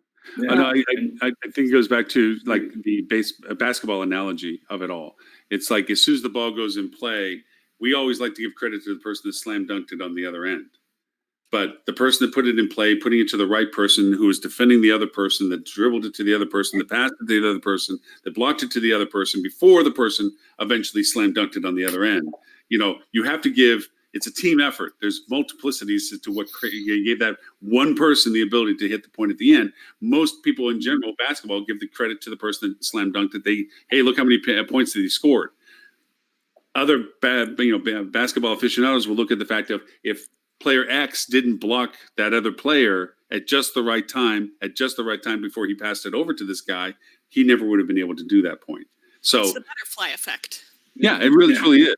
It's really complex, right? And we're not even talking about how complex it really is, because when you think about it, we're also making the assumption that all revenue is equal, right? So we're not considering if this is a new or repeat guest. We're not considering the lifetime value, all these other things that really should go into part of this to make, because ultimately the why we're struggling with this is we're trying to make smarter decisions about how we. Dude, you gave me a great idea. Thank you. You just gave me a great idea. So I did. What was it? You want to share your great idea? No, I've been struggling with something, and part of the problem was the fact I have been giving it equal value, and you just solved the puzzle for me. I need to fracture out the business, because I have the ability to define repeat versus new, and what channel versus whether it was new or repeat. Email, you have this recurrence factor. PPC, you have a new creation factor. And the problem that I was having was value were getting skewed as to how much was being acquired, was gained on each of the channels versus the monies that was skewing the values. Mm-hmm. If I temper it with the repeatability versus new as to lifetime value versus repeat value, I just got to figure out the metric of what that value assignment would be. But that would balance out the ratio of cost versus acquisition based on the value of the revenue generated based on repeatability versus new. So that's what I was thinking too. No, but I think that you hurt my brain, Lauren. If I were going to distill the conference down into a couple insights, it's that it was very similar to Rock and many of the other conferences that I attend, full of great information, most of which has been repeated multiple times and we're still not acting on. And frankly, we're an industry full of people who want to take the easy way out. And so my summary of the entire conference is do the hard things first, and you will be more successful than 95% of your competitors across the board. Don't look for the easy way out. True find a way that. to slog through everything, prioritize. We've talked about this a couple times. There's about 15 million things that you should be focused on right now. Is your website ADA compliant, GDPR compliant, and CCPA compliant? Thank you, Tammy, for educating us on that on day one. All 5 people who managed to show up to that. I felt so bad for you, but it's Because just not a sexy topic. It's Right. hard and it's not Google. sexy. It was Yeah. going with Google. So, just are you going to focus on that? Are you going to focus on the human trafficking issues that Kat came and talked to us about? Mhm. Are you going to focus on sales, marketing, and revenue convergence and how to structure your department? Are you going to figure out your right attribution model? There's just not enough time in the day for all of these things. So for all of our listeners, I encourage you to really sit down and figure out what is the one thing from my favorite book. What is the one thing you could do today that will make everything else easier or unnecessary? Focus on that thing till it's done. Then ask the question again and keep moving. Sorry. Sage advice. I think you summed it up very well. Sage advice. Yeah. It's Yep, really yep. sage advice. And hopefully, the people that are listening to the show are people that are used to slogging through something because Yes. they put up with that gibberish, right? Oh, that's right. They wouldn't be those are the watching kind of this. people that I think are going to take, right, they're going to take the most value out of the conference because they're the kind of people that are going to put in the work up front. I will say my other big takeaway is stop inviting Google to speak at the conference because they do not say anything. They play it way too safe, or encourage them to have a message when they come. Because I sat there for a 45-minute session where it was talking about here's some things Google's done, which is all public knowledge. In fact, Tammy's presentation had way more of what Google's done than Google's own presentation did. And then it turned into a sales pitch. Then it turned into go and update your Google My Business and do Google hotel ads. So I don't want to hear that from Google. I want to hear the latest trends, the latest data. How about you tell me how many people searches now, because you haven't released that stat for over 2 years and it's still sitting at 20% and everyone's quoting this 20% number that's from 2 years ago. How about Google gives us that new data? That would be valuable. What they gave was a joke. Really, That's what I miss about the other And side. to make it worse, they wouldn't even take questions. The guy said, if you have questions, come up to me afterwards and I'll answer the questions. He wouldn't take public questions. That's not acceptable. See, and to Holly's point, the other Sean was a little bit more bold, and he was always trying to bring something to when he was asked to speak that was not commonly known, and it was really nice when he did that. And it was a challenge because obviously they can't divulge, their they don't even know them, but it seems like now what Google, that Sean was a Google employee from day one. Mm-hmm. Yeah. Now it seems like they're bringing in industry people into Google, and so they're coming with slightly different perspectives, and so they're not really looking at the core to be able to share sort of information. They came with an agenda. The agenda was to get more people to use Google Hotel Ads. Yeah. That was actually, you know what? As a compliment to what the whole Facebook, presentation was. as a compliment to Facebook, the night before at the Adrian's, she was more open about Facebook's intent with hospitality than I've seen Facebook talk about in quite a while. Remember when she was on stage when they were giving the award and she was talking about Facebook and the future of Facebook and so forth with hospitality? She was more open about that than I thought that I've seen from Facebook in a while. Usually they're the ones that do just what Google just did. Hi, no questions. We're going to tell you what you already know. Yeah. We're up here just because we want to put our label in front of you and remember Right. by Google, And I get it, right? From the committee who puts the conference together, from their perspective, having headliners like Google is important, right? It's an attraction, it's a draw. I just wish we would scrutinize what they're going to present better. We should have a conversation with them up front and try to understand what value proposition they're going to give. We do. We but should scrutinize harder with Google. Yeah, we need to obviously. Yeah. Yeah, exactly. We cover the content pretty extensively, but we don't control at the last minute. I was very happy with my choice to attend Tammy's presentation on GDPR, CCPA, and ADA compliance instead, which I now feel much more educated on. And thank you, Tammy, for putting together the unsexy topic and making it approachable. Yeah. I told Neil that I am a huge advocate. The one thing I gave him a compliment on when I got to see him at the conference, Tammy, was when you all put together your webinars, they are content driven. which is phenomenal because Yep. I will sign up for, if you're going to tell me that it's going to rain, I want to sign up so I can hear what your webinar is about. And that you end up going in, it's just nothing more than a perpetual sales pitch. Yeah. And all about platform centric, serviceabilities and all this other junk and no real meat to it. And the statistics they pop up for validation are, I read that yesterday in some news feed. There's nothing there. You guys bring always to the table functional, useful stuff. But news last one that I was able to hit when you guys first opened up the CCPA conversation was literally my benchmark of understanding CCPA better than I ever done before. I mean, you guys do phenomenal when it comes to content. Field Travels podcast does that too, Stuart, just so you know, dude. Yeah, I was going to say there's a lot of parallels between our philosophies. I think we're both some kind of companies that believe in helping, not selling. Yeah. Yep. And I think that's ultimately how you build better. 100%. Except that's unless why you we're all keep getting here. frozen. A lot of the webinars.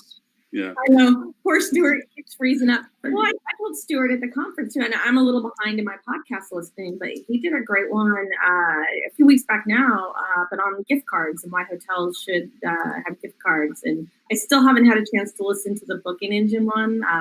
I'm listening to Bob Iger's book, Ride of a Lifetime, and that took priority on the plane coming home. By the way, Lauren, back to your comments earlier about having to work through every department to rise up and take on those roles.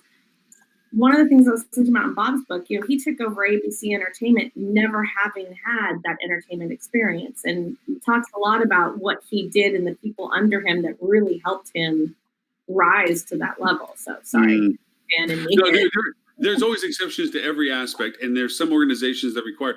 I have the privilege, and not to throw names because you know how I've been on with names, but the new president of Alhoa, Cecil. Anyways, sorry. I'm Cecil. so glad you're afflicted with the same thing I am.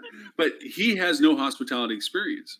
But he makes it his priority, which is why he was talking with me, which I thought was great, is he wants to start connecting with people that he wants to be able to ask questions to that aren't necessarily answering to him so that he doesn't have that political bias of an answer. That, hey, I'm going to ask you a question. I want to get an answer, not whether or not it, you flavor it so that you keep your job.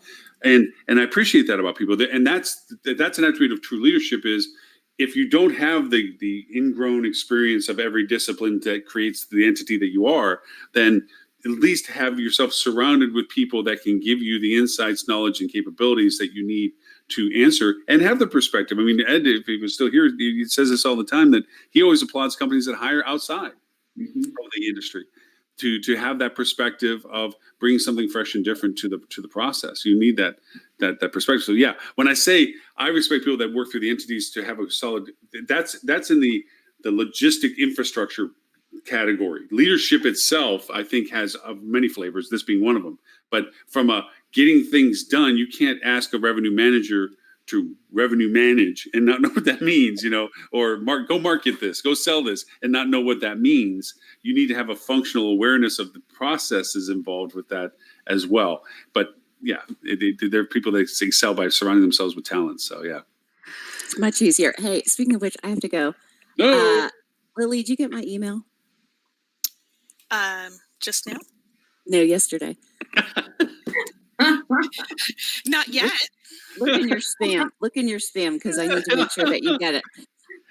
Sorry. Oh, yes. Holly, before you go, got two it. things I'm going to ask. One is, tell me everything about influencer sales that you need to tell everybody how to find you. But the second is also about your program that you're doing with HSM. Ask people aware that there's still only 3 seats left in the first section, and there's more afterwards. So just those things. It's Hotel Digital Marketing Essentials, and it is based loosely on the CHDM, the Certified Hotel Digital Marketing class.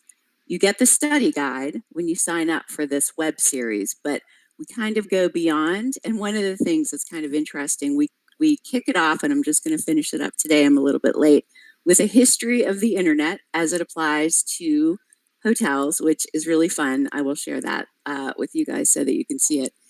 And we do that as a context. So this is what's happened in the internet as it applies to hotels. It's very hotel centric. These are the key points that changed the shape and why we do things a certain way. And then in the very first week, we are focusing on strategy, on the bigger picture of how and why you need to create a strategy, which I am a little bit, the CHDM leaves out a bit of. We really focus a lot on here are all of the different elements to it. And so I wanted to start with, here's the bigger picture. This is how you put it together. And then the next 4 weeks really are focused on paid, your website, and we cover SEO and sort of at a high level, certainly, because we only have 6 hours total. But we cover SEO, hotel blogs, booking engines, user friendliness, booker friendliness. So we cover that. Then we go into earned, which I'm talking a lot about, the concepts behind social and how they're driving some search results and how they interrelate and how you use them to amplify and how you listen. And then we talk about paid, and then we wrap up with intermediaries, vendor relationship, and a little bit of communication, the role of the e-commerce director. They can't talk to their peers and the people that report to them in a language that they don't understand so that they won't bug them. They need to be responsible for communicating the strategy, the hows and the whys of why we're doing things. So it's a 6-week program taught by Dan Waxman and myself. And the first one is February 3rd, I think. And it'll run every Monday for an hour. It's via Zoom. And we keep the class size small so that we can be interactive. And you don't have to work hard if you attend the class, but you have the option of working hard. So we meet with you for a week and then we give you some other stuff to do throughout the week. So it can really be about a 2 or 3 hour commitment if you want to get the absolute most out of it. If you don't have the time, you can spend an hour a week with us and then save the other stuff for later, but it's really worthwhile if you delve into the other stuff. And then if you want, at the end, you take the CHDM exam if you're signed up for it or not. You can take the class separate from the CHDM exam. That is, and you can find actually information about that and my influencer sales program, which really takes sales and brings in quite a bit of digital at my website, scoutsimply.com. I've sort of married everything and then it's an offshoot if you want to get more in depth on influencer sales. So Holly at scoutsimply.com. I gotta go. Bye, Ollie. Bye. Great video. Tippy bartenders and servers, they're working for you. Exactly. Holly, Goodbye. thanks for making it. Always a joy. Thank you. So fun to be here and so fun to see you guys this week. It was great. It was great to see you as well. Great to see you as well. Yeah. Bye. Bye. Holly and I always have to go out of town, and yeah, I don't know. Ed just fell off the face of the earth there. You know, if we were talking about the conference, he didn't make it. He felt like he was the orphan child. He probably left. He's like, yeah. So I do just want to throw in here. I know we probably wait till the end, but I have a competing rut-row I think we should cover today. I know we're not spending a lot of time on the articles, but I think this one's. And I feel bad because Robert does go through the effort, and to Robert, thank you. I know you said you weren't going to make the show today, but you still made the effort. To make the list and distribute it and so forth. And I know it's no easy. You don't pull them just out of your hat. You actually do a very good curated list, which is why you have literally hundreds, if not already. I think you were clicking up into thousands or something of people that are subscribed to this now that you send it out to, which is a testament to the quality of it. So, but it's by no disrespect that we're not hitting. It's just it's fresh in our minds, the conference, and it was a chance for, since we get to see each other, it's kind of like fun to debrief it afterwards, because that's half the fun of going to these things, is talking about, what did you get? I don't know, what did you get? Did you see what that person was wearing? Oh my God, look at Stuart, he's drunk. No, oh, sorry, that was my little voice inside. I went to bed before any of that happened. Stuart was giving Holly and I a bad time because we chose not to go. Did Holly end up going out, or did she go? Because I was back in my room and in my pajamas and in bed. Probably. Yeah, she didn't go. No. Absolutely. When I showed up to Don't Tell Mama, the piano bar, with the amazing voiced server that we had that was singing, I don't know, coloratura level notes. I mean, he was, Stuart was in the end of this long paraded table. He was King Stuart at the end, looking over like, I don't know, what was it, 14 people or something? Yeah. Riveted by Stuart's dialogue. It was funny. I was sitting next to someone, we were chatting, and somehow podcast came up. And I said, well, on our podcast, and she's like, wait, you do a podcast? And I was like, yeah. She's, what's it called? The Fuel Hotel Marketing Podcast. And her eyes about popped out of her head. She's like, that's where I know your voice from. I listened to that show. I had no idea that was you that I was talking to. So it was kind of funny. Oh, hey, as really something else that was really cool, there was a guy that owns a hotel in Phuket, Thailand. Mm-hmm. And he went to Rocket I think he caught us in Orlando, was so enamored with the conversation that he came to the conference to continue listening to everything. And because of the show and everything else too, he's Wow. now, yeah. So it's really, I mean, back from Phuket, Thailand, all the way to New York to see us again. It's like, dang, that's awesome. So, and yes, I don't know his name. I was very pleased to meet all of our fans at the conference. That was really, really fun for me as well. Yeah. So thank you to everybody. I know it is fun to run across people do this. Okay, so you had a rut row compared to the rut row that Robert gave. So what is your rut row? So my rut row, and then we should probably do the boop afterwards because I feel like this is going to be a depressing topic, is coronavirus. So I don't know if you've been following this, but there is a pretty big coronavirus outbreak. They have no idea what virus this is, but it's they've isolated probably a market where it began in China, but they now have 2 confirmed cases in the US already and several more suspect from people who've traveled abroad, highly contagious human to human, and they're liking this to SARS and MERS. So I think that it's something that we need to be ahead of because SARS and MERS weren't enough to have any sort of major economic impact, but this is starting to impact markets. It's going to impact people's travel as they will be a little bit nervous probably of getting on a plane. We may see more of those face masks coming out, and I think it would be good for hotels in advance to just reassure people that they've put into place extra operational practices to ensure sanitation and things like that. But they're literally at the point where one of the articles that I read said that they're beginning to screen travelers from China for coronavirus before letting them into the general population. Oh, there were, yeah, three. They emptied up past 3 airports already. It's already up to 6 now. Yeah, airports are doing thermal scans on people arriving. And actually, I can attest to firsthand experiencing exactly what you're just talking about because I wear a mask when I'm on the planes. When I'm traveling during flu season, I always throw a mask on. One is because then they can't tell who's snoring. Just saying. And the other is that the humidity of the mask makes it so you don't dry out as easily, and that helps me a little bit. But when I had the mask on, I actually had a person that was in all over was looking at me, and they're like, "Are you sick?" And I'm like, "No, I'm just doing this so I don't get sick." And they're like, "Oh." Because it's not one of those paper masks. It's one of those ones that cloth and so forth. So it's not like a medical mask. But people are already heightened to the such and such whatever. But yeah, just from a business point of view, what happens? What happens if the place gets pulled? What happens if people start deciding that it's not about just going flying? right. It's not just going to drive market. It's the fact they don't want to go anywhere because they don't want to get the heightened exposure. Exactly. Parks, destination points that have groups of people, primary destinations. What happens? Yeah.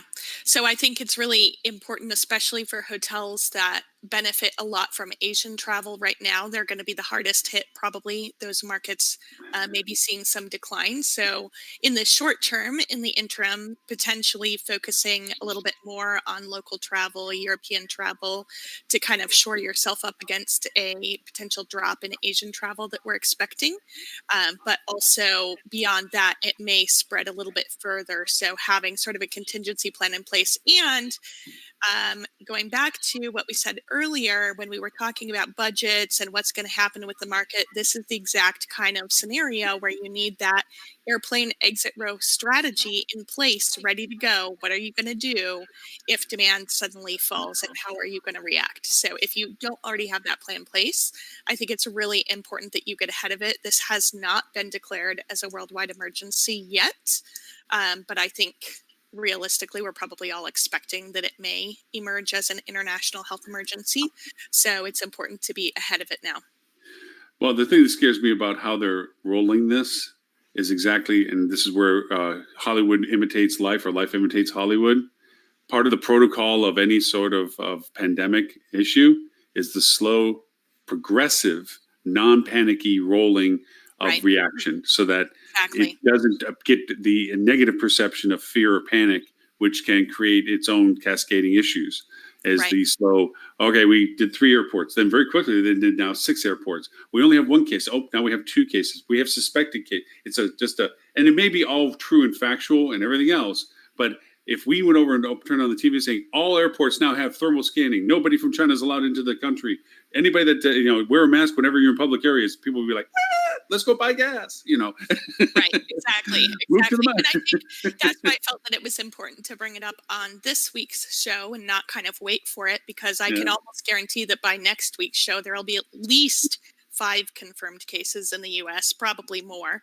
So it's important that we take this time to, again, along those lines, we don't want to panic. It's not time for panic, but it is time to plan ahead for what impact this could have and be knowledgeable and informed and stay on top of it. Well, I follow Dr. Stewart's advice, which is alcohol kills everything, including brain cells.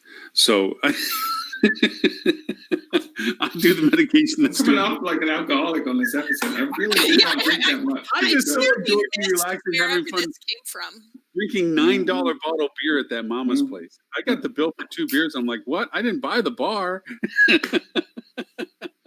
It's because I'm from Papua New Guinea or something. Papua New Guinea. What's the big deal? And I forget which. More tax and Yeah. But yes, in that case, Robert's Rut Row was the speaking of forget again, the JW Marriott wants out of Bomboy. They're going to sue for it. Which there was two. Okay, going back to the conference, there was 2 things. One, I didn't like the TripAdvisor's guy. I didn't like him. That was just BS.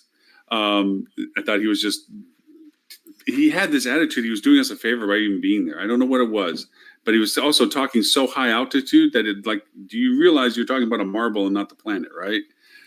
He just seemed so out of touch with the context of what he was talking about. I went to the TripAdvisor table. They had a stand there. I was chatting with those guys. I was like, so what's your strategy against Google? Because it's clear that they're trying to squeeze you out of the market and the OTAs. And I mean, he looked like a deer in headlights. It was kind of a funny reaction. He's like, yeah, we're trying to figure it out. But it was very clear there wasn't any. Which is also Robert's headline story about what TripAdvisor shake up and executive shake up and splintering themselves and so forth right now. And Stuart, I give you full credit for this. You have been a persistent pointer of TripAdvisor, saying you called it when they went over and jumped the shark. And that was 2 years ago.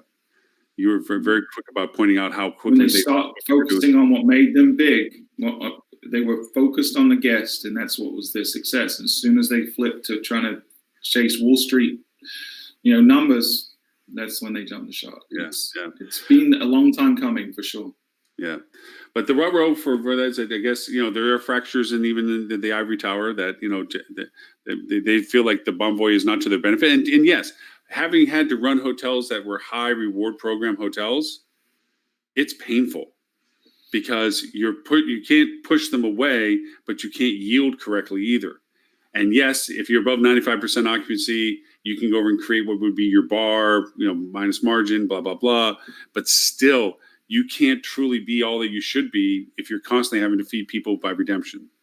And I think from that, and then from the standards requirements, and anybody that travels internationally compared to domestically, there are different standards, quality standards, service standards internationally at some hotels that you dream about having domestically. I mean, people that they have lifetime occupations before they're a front desk person, that they have to rise and spend so much time, and they have 15 languages under their belt, and they're amazing people. And yet we'll go over and say, wait a minute, can you fog a mirror? Good, you're front desk. There's just standard levels that are so different in some worlds. And I think that they're holding up saying, listen, we're better than what you say we are. We're feeding people that we don't want to feed because we're having to redeem so much and so forth and so on. And we don't want this program. We don't want this. Yeah, I have a little bit of problem with the way they're handling it, though, because I feel like you went in with your eyes open. When you signed up with that franchise, you knew that existed. So it's like, why are you whining about it now? Their argument is that you should have been independent. Yeah, I'm sorry, Stuart. You froze, and so I thought you were done. Sorry.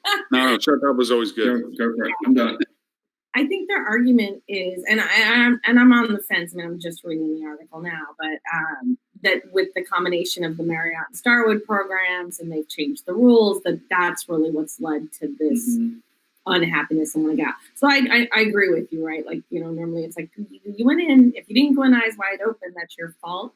But their argument is that there's been a lot of To change change the rules, yeah. that has, or at least that's one of their arguments. So Yeah, no, I agree with them on that part of it by far. Then for those that are listening, we will share all the article points, the ones we didn't get to by Robert, and that are always good, which are value to the show that we hit through with. But this okay. We got to do the boo. We got to do the boo. Let's do the boo. Boop boop. Where is it? I got to grab the link. Hold on. How you are changing the travel industry? Yes, you. I like this one. I don't know that it's necessarily a comprehensive survey based on where it's coming from, but I thought that a lot of it is similar to what we've already been hearing about what people want in travel, but I felt like it was just a little bit more specific in what you're asking for in 2020. So I liked it. I think, and then this goes to something I first-hand experienced on this trip, just as to give some reference points to some things. And I'm not to the points that they're pointing out things like you're not going to just the biggest touristy destination stuff. You're being ecologically mindful of what you're doing when you're traveling now. I mean, there's lots of points to this article, but I noticed two things when I went to, because I flew out of New York, which, by the way, Tammy, I apologize. I really wanted to attend your on Tuesday, but when my flight came into Newark, and I totally mislabeled the timetable for me to actually get from Newark Airport. Especially since I try to do things like I like riding trains and stuff. I don't want to pay $90 or $120 for Uber when I can go over and spend $15 to take the New Jersey Transit and then hop on a sub and make it up. But so by the time everything got into the room, it was literally time to press the clothes and go over and meet Sexy Stewart in a tuxedo for the Adrians. So the thing I saw when I was at Newark Airport on the way out was, one, I found out that homeless people like going to the airport. And they just sit around until the vendors come on and say, hey, we need the table. And they go off somewhere. So I saw one person buy the person lunch saying, no, he's just waiting for me to buy him lunch. I bought him lunch, which I thought was very nice. And then the second was the place I was at, Cheeseburger, go figure. They give you these big bags to throw your food in, because maybe you're going to the airplane or whatever it is, but there's these big bags. And while I sat there, 4 people brought the bag back to the counter after they were done, because they wouldn't bring it to the plane. They were just eating it there, but that's how they dispensed the food, was just throwing it in a bag. There was no trays or anything. They just kept throwing it in a bag to bring the bag back so they could reuse the bag. Now, I had not seen that before. Usually people just leave, first off, normally they just leave their junk on the table and you got to, clean it off yourself to get to use the table. They, best is they throw it away in an overstuffed trash bag, because the person that should be dumping the trash is over there on their phone by the trash bin because they're on break. But none of that worked. It was all nice, and then people were nice, and actually everybody that I met was nice. And the fact that these people bring their bags back to the countertop to be reused, I think, is a sentiment to this boop, is like people are becoming aware that this stuff doesn't go away, that it does go someplace, it does impact something, and it's going to impact them. And so maybe there's something they can do as a person of one that can make a difference if everybody starts looking at it that way. Instead of going to Venice while it's slogging around in water, is to go to a secondary destination market, or make sure that when you go, you don't leave a carbon footprint as best you can. So I thought it was pretty neat in that sense. Sorry, pontificating. What do you think, Stuart? How's things in New Zealand? What do they do? It's interesting though, right? Because I think in theory, a lot of people are saying they want off the beaten path and they want to avoid the crowds. But there's a joke in Myrtle Beach that people say, and they probably do it in other destinations too. But I've heard a lot of my wife's family who traditionally would vacation in Myrtle Beach, and they say no one goes to Myrtle Beach anymore because it's too crowded. Right. It's like, well, the people are saying they're going to go other places, but where are they really going? So, but I do think there's an opportunity. If you look in like Italy as an example, cities like Napoli have become really popular in the recent years. Not that they weren't, on the radar of a lot of people, but you typically, if someone was going to Italy, they probably hit Rome and Venice and Florence. Maybe some off the beaten path like a Cinque Terre or something. But for the most part, Napoli was an afterthought or just omitted, and they really started to creep up there. So I think if you can get if you're in a destination that's a secondary or tertiary destination, and you can work hard with for people to come, I think you can have a lot of success, especially now as more of the younger generations are looking for more adventurous stuff in not the normal touristy stuff. I think there's an opportunity, but you've got to create the why. You've got to create that reason for people to travel to you versus somewhere else. And I think too, like this really comes back. I was just thinking about this as I was going through the airport back and forth to New York.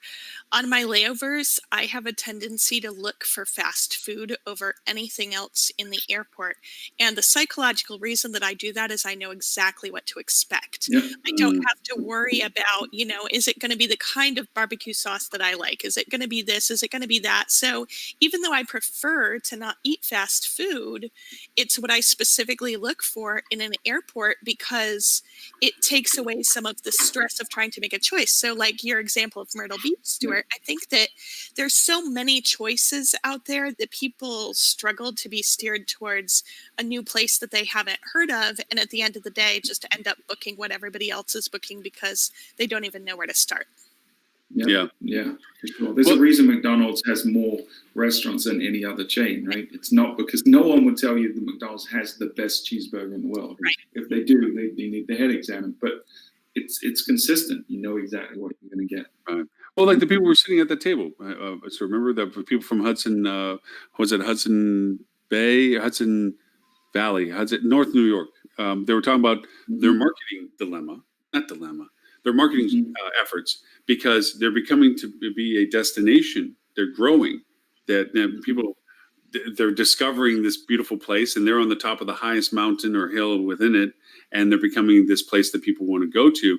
But how to identify themselves? We're talking about social platforms and everything. How do you augment your messaging to amplify what you are in your destination when people don't know to even look for your destination yet? Yeah. And how do you create that voice within your own and for yourself and for your destination? It was a fun conversation. Stuart had great insights for them. He told them how to save the world. I also told them that don't worry when you don't understand what Lauren says, because no one understands what Lauren says. Yeah, I'm over there ranting and raving, and Stuart's just sitting going, yeah, but let's take all of that and go this one thing. Here you Well, go. the thing I love about you, Lauren, is it's awesome because you take things to the extreme in this like perfect utopian environment. Like if the world worked the way it's supposed to work, you would be the president of the world, because you have the most brilliant ideas, and theoretically, in theory, they're like communism. Your ideas are like communism, right? That's in theory, they're perfect, but the problem is, as soon as they come into reality, they fall apart. They can fall apart. God knows they would be. Yes. No, actually, I work in a world where I'm global, and the people that keep me sane are the linears, which is like, that's right, but we're going this way. but yeah, this way. That's what we're. All right. Well, yes, we're at that time, about almost 2 hours. Is there anything that we missed out of the show for people for next year to be aware of, or anything like that, or any insights left that we didn't already hit? No, I mean, I would iterate again what we said before the show, which is this is one of the best, one of the events I really look forward to every year. From a networking perspective, it's probably the strongest in terms of the who's who there. And every year I meet new, wonderful, intelligent, smart people that I learn a lot from. The sessions are always solid. Although this year I was probably a little disappointed in terms of there wasn't any big ideas that shocked me, but there was enough for me to keep wanting to come back again year after year. So I definitely would put this on your calendar if it's one that you haven't done before. Yeah, it was my first year, and I would definitely come back next year. For me, I mean, having gone primarily to revenue management conferences historically, it was really nice to have a broader perspective without being completely isolated from the revenue management discipline. It was really nice to be able to learn a little bit more about what's going on the side of marketing, PR, and sales. Yeah. I agree with that. How is it from the other side? You're on stage, Tammy, and you're walking around with new hardware. And it was a great conference this year. Look, the lightning rounds. I have to tell you, if for those of you that speak that have not done that, and as soon as I agreed, and Julie sent me you have to do this, and by the way, I need the outline by this date. The president, I actually, my email back to her was, so be careful what you wish for, right? Yeah. Okay. It was a lot of work. Yeah. It really stretched my comfort zone because I am not known for being concise, and those 20 seconds go by really fast. But I'm so glad I did it. It really pushed my comfort zone, and I don't know that I'll do it again, at least not anytime soon. But it was a good experience. It is one of the toughest. Yeah, I'm sorry. Yeah, You made it look easy, Tammy. You did. You did a great. Really, Yeah, time was perfect with it. See, you did it better than I, because the first year we did that format, I was the first one that did it, and I cheated. I did a Kobayashi Maru, Stuart. I changed the rules. Well, what it was is you have the total time frame, and you're supposed to. Each slide is supposed to be equal in time length. Yeah, you did. Right. I went over and modified the time sequence of which slides I wanted to talk longer on versus the other, and then I did a secret progress bar on the bottom that was just on the very bottom edge, so I could tell when the slide was going to change, so I could wrap up my statement on the page before I jumped to the next one. And so some slides were longer in time than other ones, but it still was only 6 minutes, so I still was concise. So I kind of just modified the rules. Go ahead, Stuart. The year I got to do it, I was lucky. It was a 7-minute thing, but they didn't auto advance the slides. We had control of the slides, so I really got the easier version of it the year that I did. Well, I don't know, and I won't call out but somebody did a little cheating and did do their own advancing, which was fine. I thought all the presentations were great. They were fantastic topics, and they were at least they were different enough. I thought it was a good variety. The one thing I had found a timer, I was trying to find, if anyone knows of a timer that will just buzz on your watch every 20 seconds. I found them on my phone, and I was going to have my phone in my pocket buzzing me 2 seconds before the slide advance. That's what I was trying to do. And I go to get mic'd up, and the guy says, no phone, that looks bad on stage. And I'm like, well, I'll give you my the PowerPoint secret progress bar thing on the bottom, because all it is you put a little square of a rectangle on the bottom, slide it just to where it's above the bottom edge of the screen, and then put a timer of how much it appears on the screen. So you can look at the bottom, and it's just this slow progress color line that goes across, so you know how much time you have left. Just saying.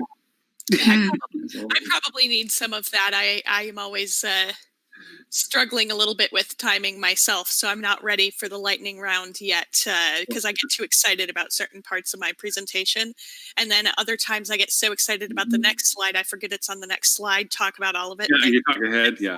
Well, this become a surprise. I have a problem talking and keeping contained, so I tried to use every cheat I could. We know. No, it's a surprise, right? But it definitely takes extra practice for me before I go and speak to make sure that I'm within the right timing. All I know is that one especially needs a lot of practice to get it down to 7 minutes, because you can't have any tangents. I am the kind of person, when I'm presenting, a new thought will pop in my head and I'll go off on a little sidetrack. Yeah. You cannot do that in these things at all.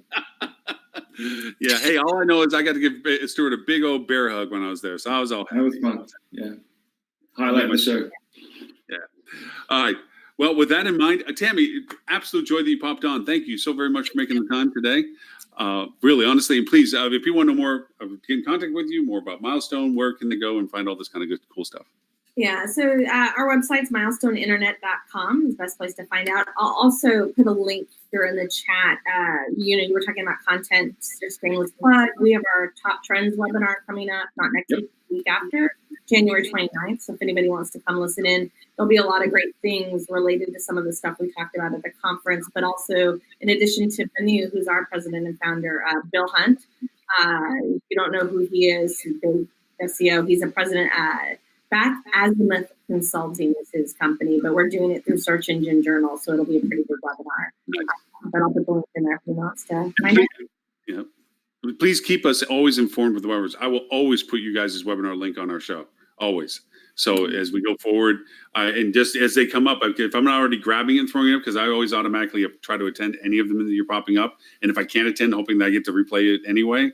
Like I said, it's a genuine compliment. This isn't just. I love the webinars you guys put together, because I always learn something out of it, and it always gives me benchmark of information. So I will always be happy for it. But yes, Milestone. And please say hi to everybody for me. I know I got to see nobody and see hi to Banu, so please say hi to her for me when you talk to her. Lily, people want to know more about you and TCRM and what's the new one? I don't. You gave me a card. You got TCRM. You gave me a TCRM. card. You're You're the making hard It's one. on my making suitcase. progress. Think up. Sorry, Yeah, think up. Can't really see it. Think up. Yeah.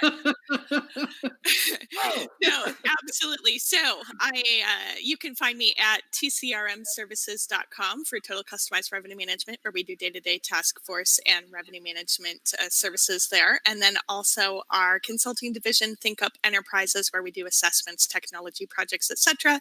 And in case you missed it in the flurry of activity from the marketing conference, our website is finally live. Yay! So we're just linking all the articles on the articles page for everybody so that they can click through to those. But outside of that, please feel free to go to thinkupenterprises.com and check it out. Would love your feedback. Awesome. And for the award-winning podcast creator and founder and cool plaque on the back wall man himself, and Mr. Sturbo. Yeah. Check out fueltravel.com. That's the mothership where you can find out anything about us. The podcast is fueltravel.com/podcast. It's cleverly named. But you can also search for hotel marketing anywhere you listen to podcasts, and you will find our content. And by the way, Lily, I have to start learning the fact that I'm losing identity in this show because 3 people came up to me at the conference. And not that there were a lot of people that came up going, "Hey, I love the show, blah, blah, blah." But 3 people in particular came up and said, "Oh, you're on the show with Lily." That's funny. I'm like, Well, thank you. okay. Thank you to all my fans. I appreciate you all. I'd like to say What we didn't tell you, Lauren, is behind your back, we refer to it as Lily's show now. Lily's show now? Okay, yeah. That's what we all call it. That's all good. Yeah. It's all good. But no, it is. And thank you. You see, I mean, we have people that join us and decide something, and then we have other engagements depending on topics and so forth. But I always sincerely appreciate when people come up and they're like, "Oh, I love the show," or "Oh yeah, I watched the show," and and or they'll have a question about it. I was going to ask, but I wasn't in the chat. I was on Facebook. I saw you on this, And so for all those things, we always answer any email that comes up or anything, please. And if you have suggestions of topics and conversation, obviously, as a matter of fact, one of the terms we kind of floated out there that we're still quite coalescing on is, in addition to Robert's list, we just don't want to just spout news stuff. We like topic-driven things. So we're going to try to see if we want to start looking a little bit forward, because one comment I did get from some people is they love the show, but they don't know what to expect. They love that aspect, but they also would appreciate sometimes knowing a little bit ahead of time what y'all going to talk about. So, yeah. Other than by the way, neither do we. So, yeah. Neither do we, right? Yeah. So we might be able to start loading up. Yeah. Yeah. So we might just start throwing ahead saying, hey, this month we're going to talk about. Speaking of this month, this is the last one we'll have of this month, so we want to be mindful of the fact, and just because Kat isn't here, we don't want to forget it. This is Human Trafficking Month, Awareness Month, that we need to make sure that we don't forget that it's not a month of focus, but it is the month that it's recognized for, that we keep this perpetual awareness forward. If you're not already thinking about training your teams and your staff about looking for the warning signs of these things, you need to. It is probably more important than any legality associated with things like GDPR and CCPA in the world, as it is the life and rights of other humans. So please, if you're not already knowing about what this is, there are links in our show for this. I don't have them immediate to throw up here, but they are on the other show. I'll make sure they're in this show links as well, if you go look for this link later.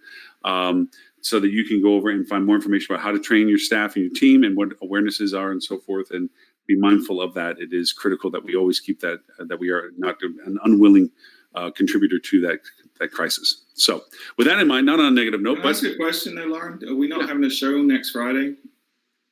Is it still in the month? It's still January next Friday. Is it really? Just barely. Mm-hmm. Oh yeah. Well, hey, you know what? We'll just say that all over again. No, I thought it was February next week. Sorry. Wow. Well, I can't remember names. I can't remember dates. Okay. No, I'm not getting old. It's not necessarily a strong point of this group today in general, but that's okay. No. That's why we research this onto article lists that we can refer back to, guys. Yeah. Okay. So next week's still January, so it's still work. But hey, you know what? We'll say it all over again. If you want to know the show or all previous 232 of them, you can go to hospitalitydigitalmarketing.com/live. There you find the link to this show and a link to this year's shows and archives to the past 6 years. lots of shows. Anyway, with that, thank you, everyone. And thank you for your time. And we'll see you next Friday, 11:30 Eastern, for show number 234 in January. Thank you, And I'll everyone. see you all in February. Oh, yeah, to see you in Bye, February. guys. All right. Bye now. See ya. Bye.